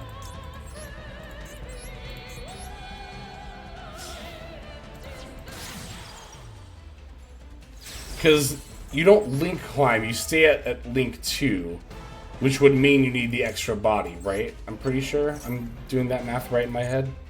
Hopefully I am.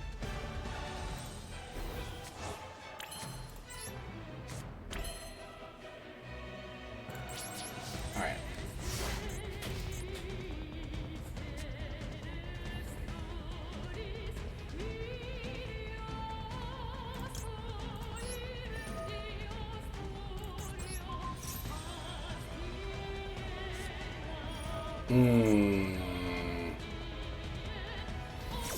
That's brutal. Oh, that's brutal. Okay. That's gonna have to be fun.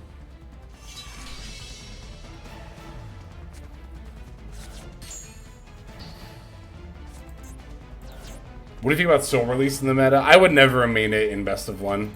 It's a side deck card. It's not like an awful side deck card. But for like Best of 1 ranked ladder, I would never main deck it in Master Duel. It's just too situational. It doesn't do anything when you go first. It's only good in some matchups. Even if you open it going second in the matchups where it's good, it's not a guarantee that that's going to be enough to win you the game. Or like have a super significant impact by itself. But again, as a side deck card in a best of 3 format, I think it's fine. I just wouldn't main deck it.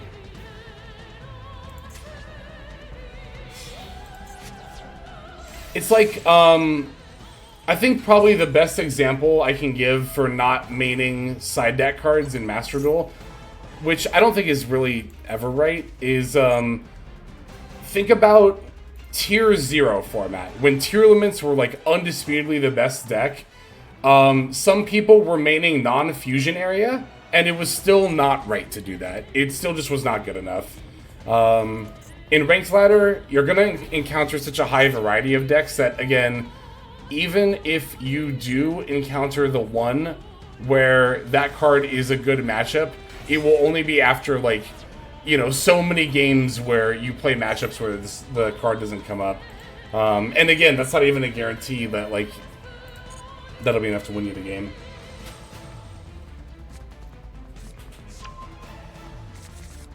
Okay, this princess is gonna be weird to try and use.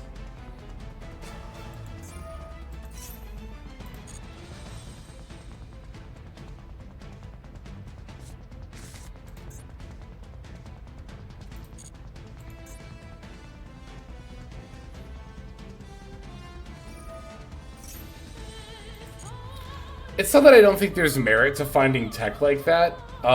It's just, again, that it's a best of 1 format, so you have to play more to, what's the word I'm looking for? You have to play to more of like a...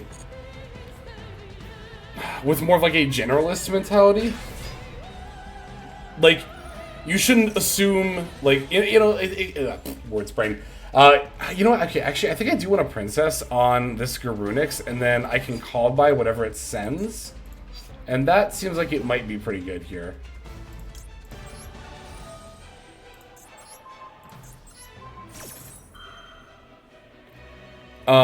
Even if it seems, oh my god, they have, are you kidding me? Oh no, they have call by too. Fuck. That sucks. I can't even like Kieran and blow it up to save it because that's on a different chain link. That's brutal. All right, it's gonna have to be fine. I was rambling a bit. The main point I was getting at is that you should assume you're gonna play against a variety of decks, and not just against like only Fire King Snake Eye. Even if it feels like you only ever play against Fire King Snake Eye. Ugh, I have to call by on Kieran, which I also have in hand, which is also pretty brutal here. I'll do it though.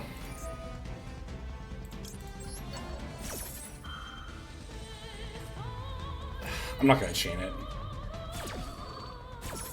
Yeah, this person just absolutely opened insane.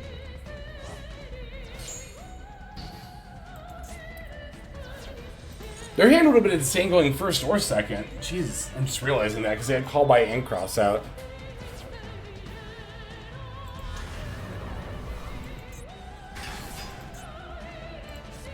Might as well cheat like the Kieran. I was kind of thinking about it, but like, I feel like these are both better, honestly, than having a Kieran. And also, like, the Kieran won't get this effect after the call by resolves anyway, so I think I'll just keep it in hand. Is that Subversion? No, it's Wanted, okay. I was actually kind of thinking that this deck needs a Subversion, because there's a lot of times where I find myself with not anything to search off of Poplar or Diabell. So I think we should make room for Subversion at some point. End of the main, yep, battle. Probably gonna battle here, I would assume. Yeah. Negated! Negated!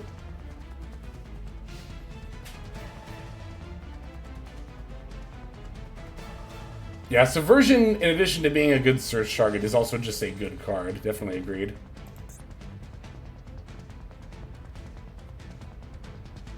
Oh, they don't really have that much in their graveyard, do they? Do we know the set card? It's Wanted. We do know it, yep.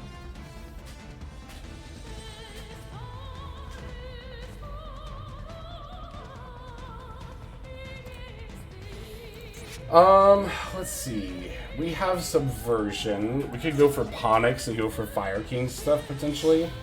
Oh, what are they making? Hita. Okay, that makes sense, yeah. Hita for Princess. I'll leave this off. Mojita for... Oh, wait, have they not done Snake Eye stuff? Oh, that's bad. That's bad. Oh yeah, Princess is negated, you're right. But this is still bad. They can still make it. Oh, but they don't have another body to link into. I was gonna say, well, but then it would still be negated next turn anyway, right? Because they called by it. Yeah, so they're just gonna make Little Knight. I see.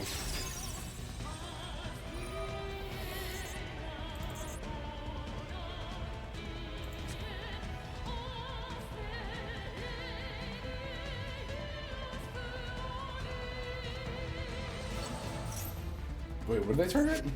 Oh, they targeted the original sin in my graveyard. That's smart. I guess they're not concerned about me just battling here. But if I do that, they have a follow-up play, so yeah, I guess they're not. That's quite a draw.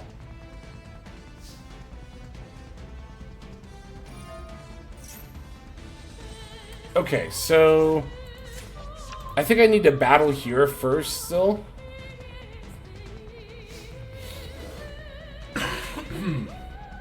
But if I... Oh my god. Wait, actually... Oh, I have plays. Okay. So if I battle here, Sanctuary for Island, Island, pop Ambler Whale,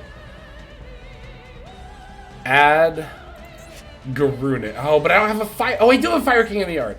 Oh, okay, so we can add Garunix. Garunix... No! Kieran's negated and I don't have Arvarta in the deck! Oh, that doesn't actually bring anything back then. Okay, well, let's start by doing the thing we know we're always going to do, which is battling here first.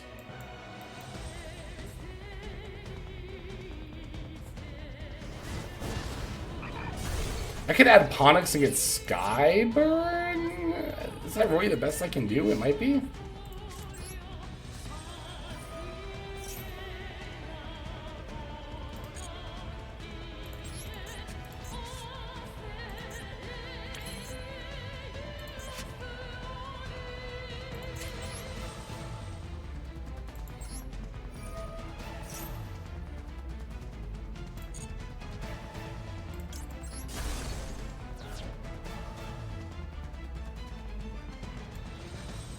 I had normaled. I could get Ulcanex. Normal Ulcanex. Pop. Add Ponix. Ponix F. Yeah.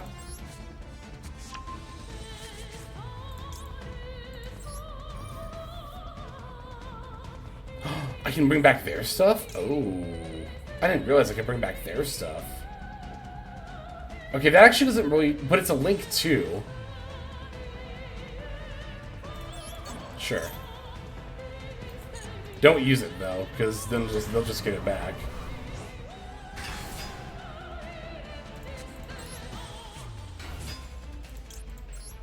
Kieran won't activate, but that's fine.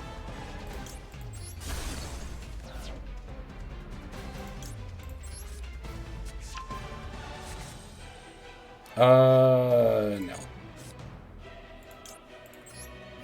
This will get negated, but again, I'm just gonna activate it just cause.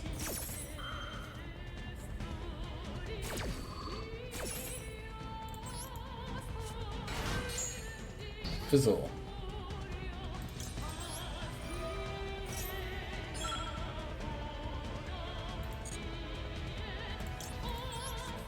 Hita been a better grab to grab their Ash or something. I can't do that with Hita because Hita will go to the main zone and her arrows point diagonal down, and Hita can only summon to zones that she points to. So when Hita is summoned to the main zone, yeah, she's not able to bring anything back. I had that thought for a moment too, but then I was like, oh yeah, that doesn't work. But I could make my Hita and steal their Garunix, maybe?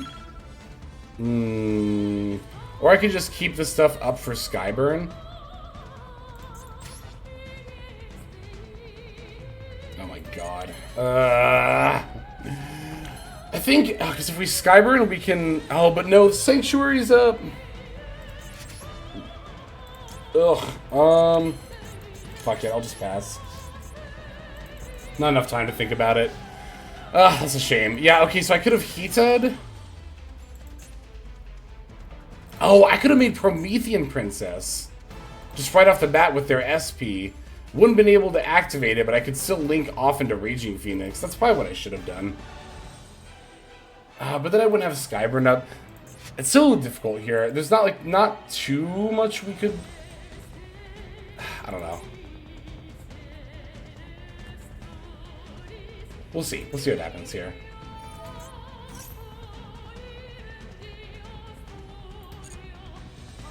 The thing that kind of sucks about Skyburn here is that I can't just... I'd like to be able to just pop Island and pop their field, but they have Sanctuary, so that's not going to be feasible. I'm going to have to just pop these two and pop two of their monsters.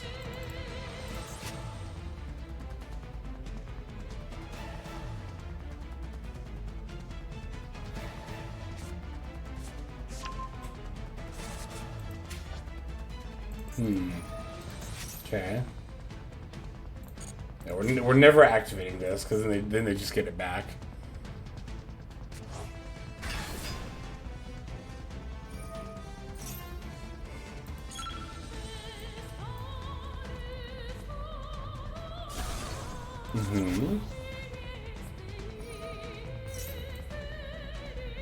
Oh, they're probably gonna destroy the face down card now.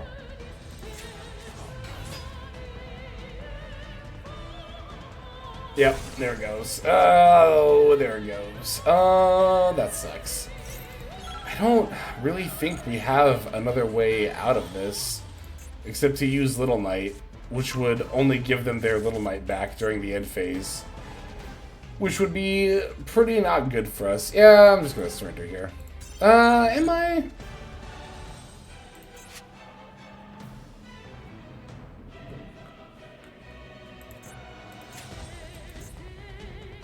Maybe we'll get a time limit win.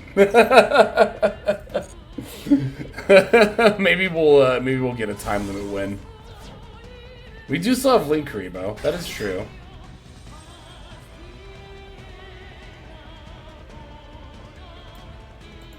Survive this, everything's online again. Oh, they're making... Oh, interesting. Okay.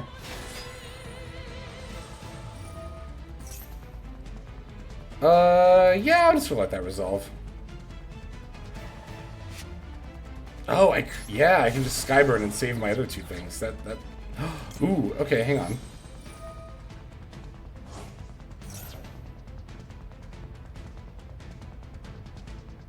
Immediately glad I didn't surrender. Literally immediately glad I didn't surrender.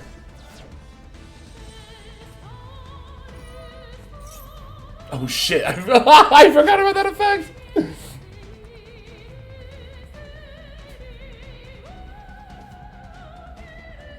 As soon as I popped it, I was like, wait, doesn't this do something when it's popped? It's a Fire King monster after all.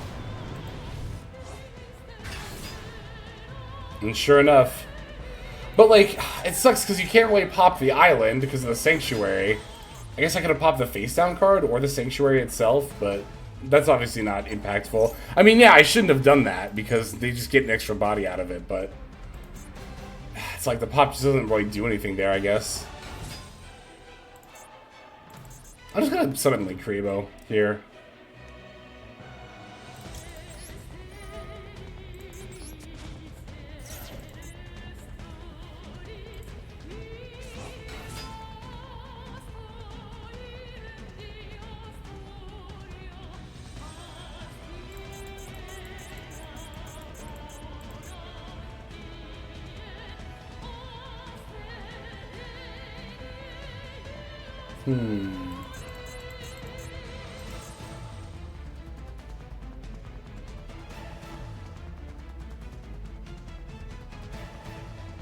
What do you do?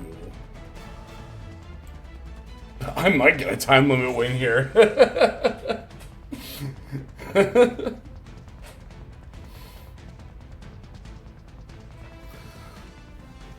It is certainly possible. They do say that's one of the lose conditions of Snake Eye, right?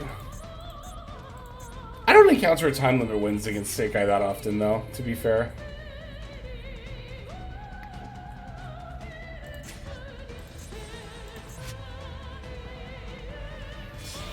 Okay, linking Oak and Poplar for Sunlight Wolf. Okay. Poplar F.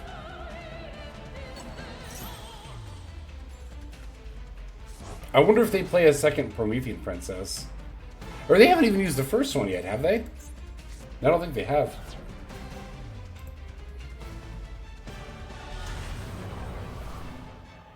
That's kind of wild. They haven't even used the first Princess yet. I guess I did get called by, though, which would explain it.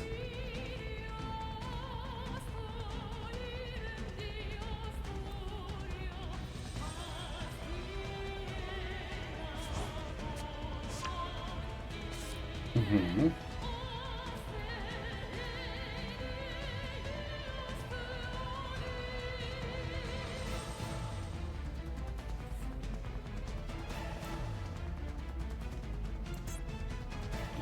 Zero. 18 minus 10. Yeah, I was gonna say this is enough.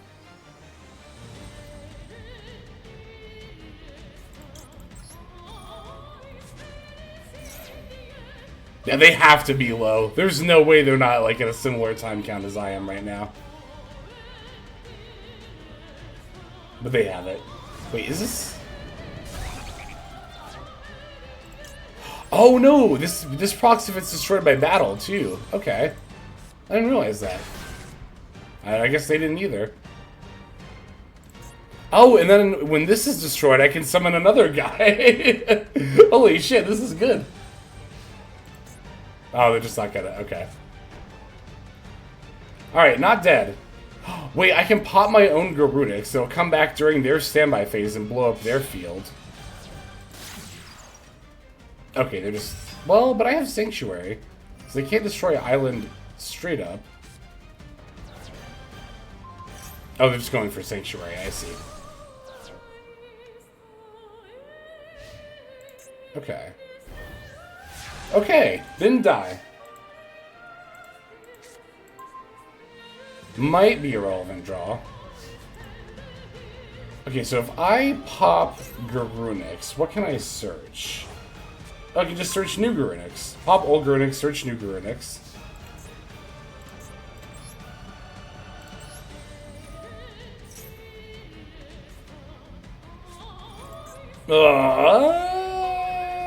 It's not ideal, but not the worst thing that... What did they add during the end phase there? Oh no, that was Ponix coming back to the standby, right?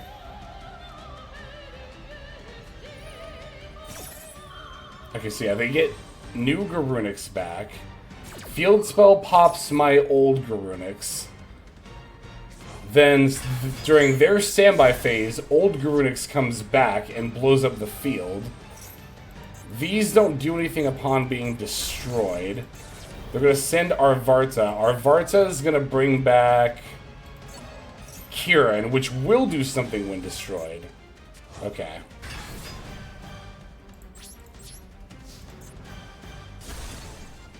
Oh, it's getting destroyed right now, though. That's right. So now they summon... They don't summon. Okay, this works out pretty well for me, I think. Okay, draw. That should come back, right? Because it was destroyed by card effect? Yep.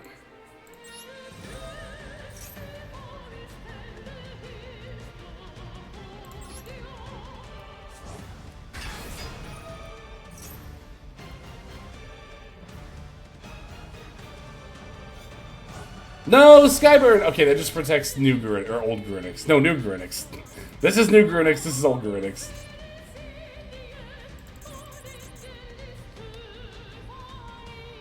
Okay, so they have Ponix. Oh, wait, I can Ash that, though.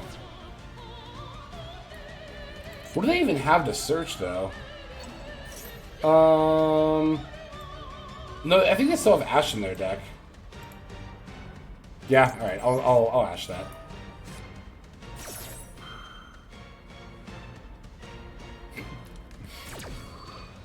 I still don't think I'm gonna win this game, but I don't know. This does have the effect when destroyed by battle. There's also still potentially the timeout angle, but they did gain a total of 90 seconds back, 30 on my turn, 60 on theirs. So their timer count probably still looks pretty similar to mine.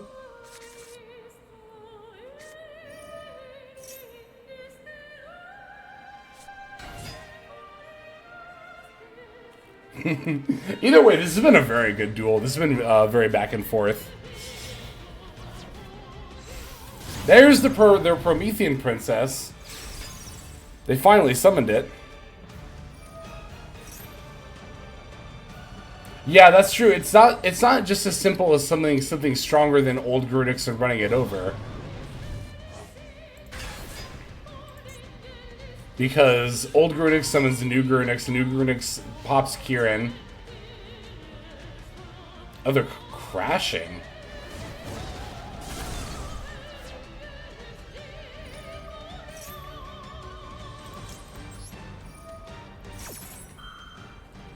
Old Garunix is actually a lot better than I gave it credit for.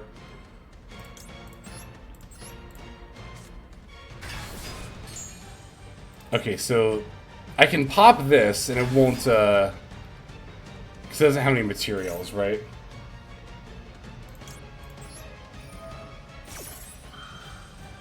I could also just pop their new Garunix.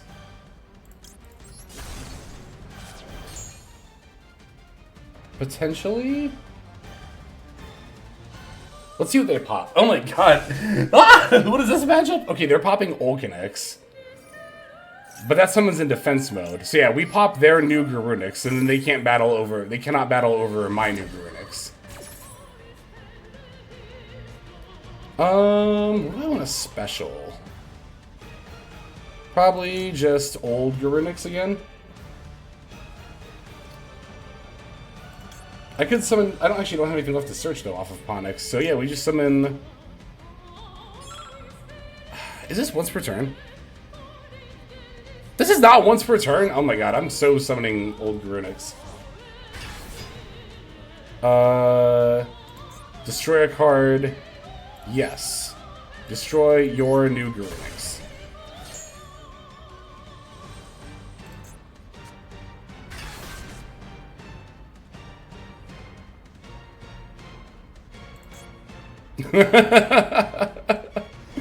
Not once per turn!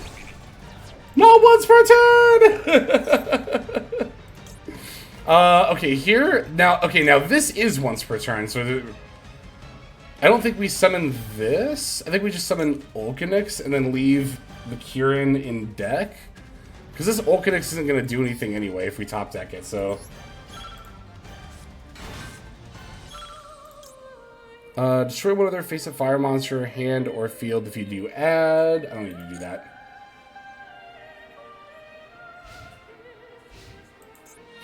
What is this game? What is this game?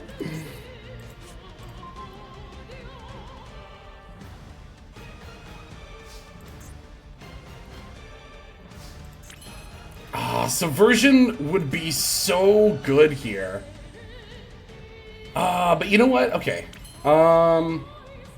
We can send the IP that's in our spell trap. Summon Diabell. I actually don't think I have anything to search. I've wanted. This is why I need Subversion. Oh my god, Subversion would go so hard here. Just concede, just concede. Oh, damn it.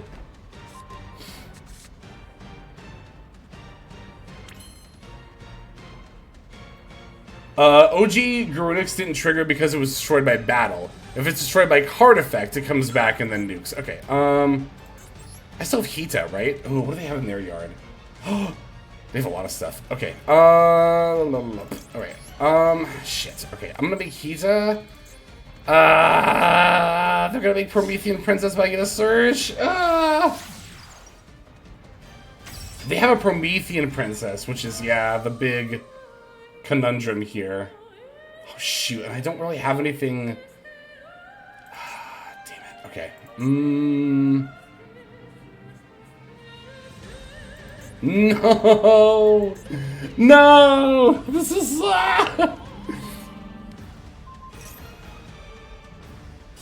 Okay, so yeah, they pop, summon Princess. However, hold on a second. Maybe I can work this board wipe to my advantage, potentially? Because it'll wipe my stuff, too. But new Garunix doesn't really do anything if it actually gets destroyed, is the problem.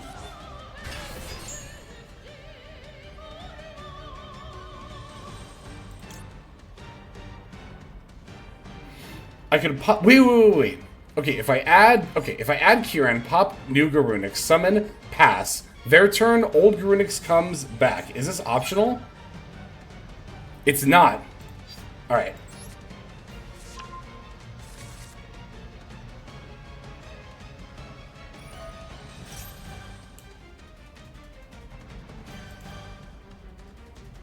Alright, this is fine. Okay, they're popping an Olkinix. Alright, yeah, we summon Kiran.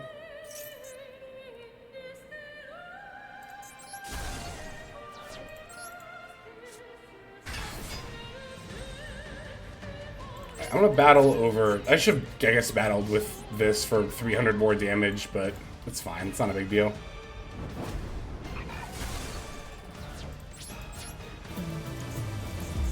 Scouse, thank you for the follow. Welcome to the stream. Hope you are doing well. This is the most insane Fire King Snake Eye mirror I've played by far. Like, this has been quite the game. Okay, standby. Old Garunix is not optional, so they have to summon it here. They have to wipe the board.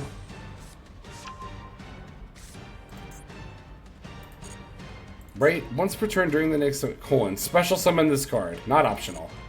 Yep. Board wipe, also not optional. I'm just gonna shade this so it stops asking me.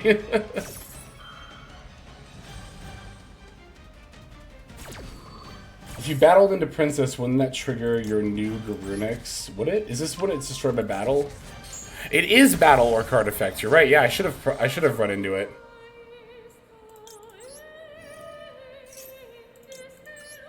The Fire King cards are kind of all over the place. Like, sometimes they proc in battle, sometimes they have to be destroyed by a card effect. Sometimes you can, oh my god, call by, that's brutal. Sometimes you can pop any monster, sometimes you have to pop a fire monster. It's so hard to remember sometimes.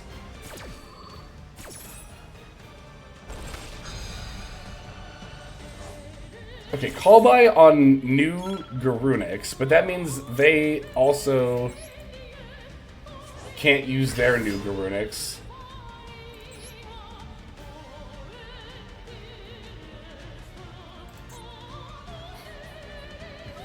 So if I pop this, they'll come back during the next standby phase, pop everything.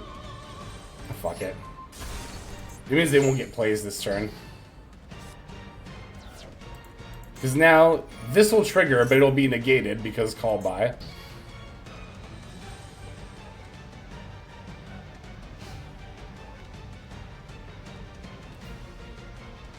Yeah, they can't Princess now, which is good. I also, one of the other reasons I popped their old Garunix is because I don't have anything left to search. If they just, like, crashed Garunixes, I don't have anything left to summon from my deck off of mine, so... I was wanted. After all this time, they're finally using that back row. What is this mirror match? What is this mirror? This mirror's been going on for, like, half an hour. But it's been pretty engaging, like... I'm definitely saving this. Like, of course I'm saving this game, but I'm actually really eager to scour this game over and see if we could have, like, won at any point.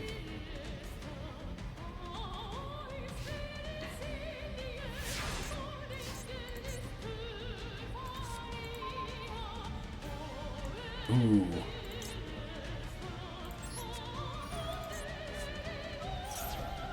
We also, yeah, we almost surrendered at one point, too, by the way. we almost surrendered. Also, if we'd had a Subversion in our deck, things would have gone a lot differently. Huh! Oh my god, wait a second. Hold the phone.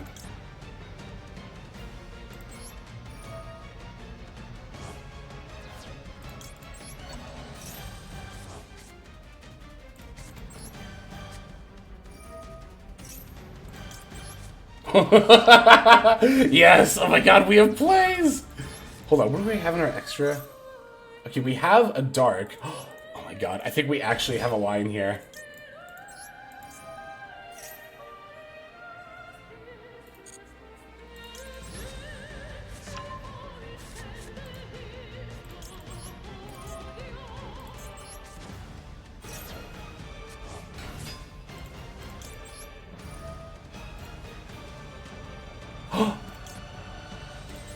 Oh my god! Oh my god!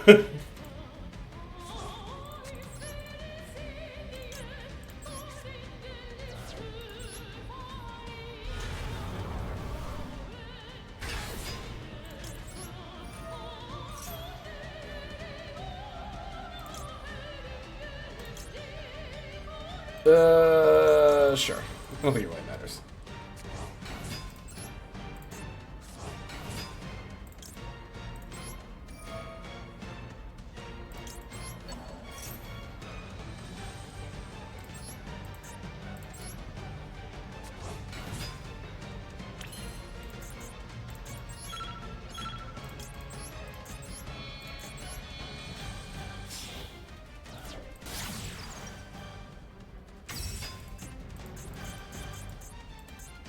What do you have? It's Princess, right? Yeah. Okay, there's Princess.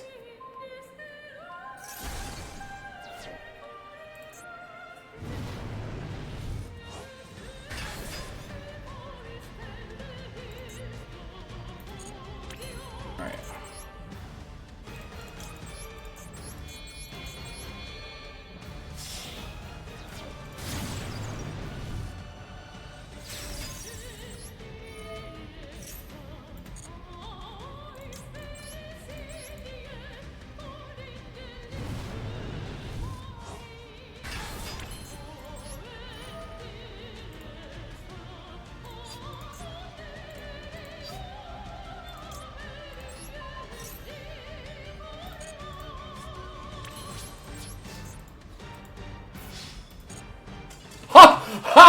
Oh my god!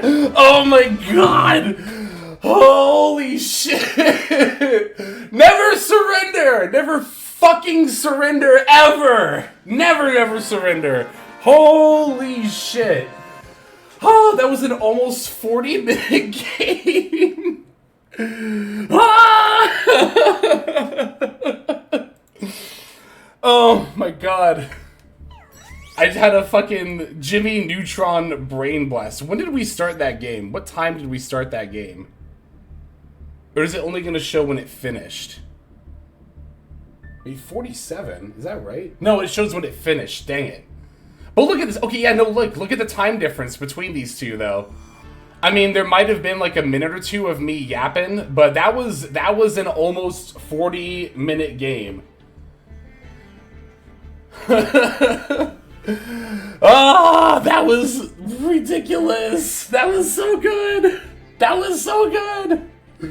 All right, I am absolutely saving that duel. There's no question whatsoever. Okay, I am gonna get rid of one of these. I can get rid of, wait, no. I want to get rid of this one. Holy shit. Ooh, I have like goosebumps after that one. I've not played a duel like that in quite some time. That was good. That was good. Yeah, I'm gonna keep going. Usually the way that I do it is I end on a loss. So my first loss after a win streak is usually how I do it. But that one game was like enough adrenaline to equate to one win streak. So whew. I see it now. We had a 40-minute game. We had a 40-minute Snake Eye Fire King mirror. Wow, what is this hand? Not the I was gonna say not the absolute worst, but it doesn't really do anything. 15 minutes ago, why are these running? I do use the Ishi pronouns, but yes, thank you, the Volado, for following to comment. It was quite good. It was quite good. I very much appreciate it. But never surrender. Never, ever, ever surrender. Okay. This hand, Fire King Island popping Ash Blossom could get me Garunix and summon it, but that doesn't really lead to much of anything, so I'm just gonna pass here, I think. Decidedly less interesting than our last opening hand. This would have been, of course, a phenomenal going second hand, but yeah, sometimes you just open this way. Take care, Placebo. Thanks for stopping by, and I hope you have a good day. A fantastic day, even. Oh my god. Ooh, that was good. I'm gonna let them add here. I'm not gonna negate. Okay, it's Birth. So, it could still be actually Cash, but I have a feeling it's Snake Eye, actually. It could be just anything splashing Unicorn. Ooh, hang on, though. Here's Scareclaw Cash. Alright, we're definitely going to max C in response to that. So maybe it is actually Cashira. Did they just open Theosis then? Maybe. I'm a little surprised they wouldn't immediately Theosis, but I guess it's not the most, like... Yeah, it is Cash, okay. Also good, I'm really glad this Max C drew another Max C.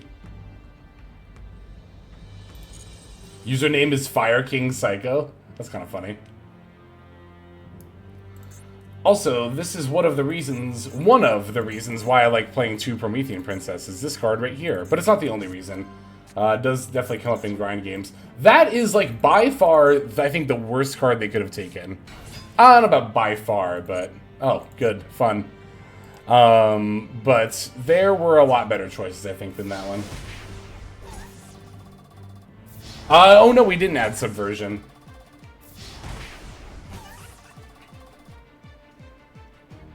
I did forget to do that. But you know what? I kind of want to keep the list intact for the deck profile anyway, and then we'll add Subversion afterward. Oh my, it is his hand! Alright, I'll just surrender here. Alright, so there we go. There's our loss. So... Alright. Pew! It's alright, Pearly. Oh my god, I still can't believe... I still can't believe. Ah! Oh, good game. One of the best games I've played in quite some time, and I'm really glad that you were all around to experience it. I think I am going to end off on here, because I am quite hungry. But thank you very much once again to both Eclipse and also to the Kali Effect for your raids. Very, very kind, very generous of you, and thank you all for showing up. Yeah, make sure that you're eating, staying hydrated, and all that stuff. But if you're still raring to go for some games, let me go ahead and see who's online that we can send y'all to. Let's see here. Ooh, I wish TCG is on for a birthday stream playing Masochist. Oh, hell yeah. Let's all go. Okay, we're all going to go in and shout happy birthday at the same time. So make sure that you are all getting in for that. Ooh, looks like he's opening packs right now. So this is a great time to get in on I Wish's birthday Masochist stream. Alright, and remember, we all have to shout happy birthday. So, alright, I'm going to start the raid now. I'll see you all next time, and yeah, peace.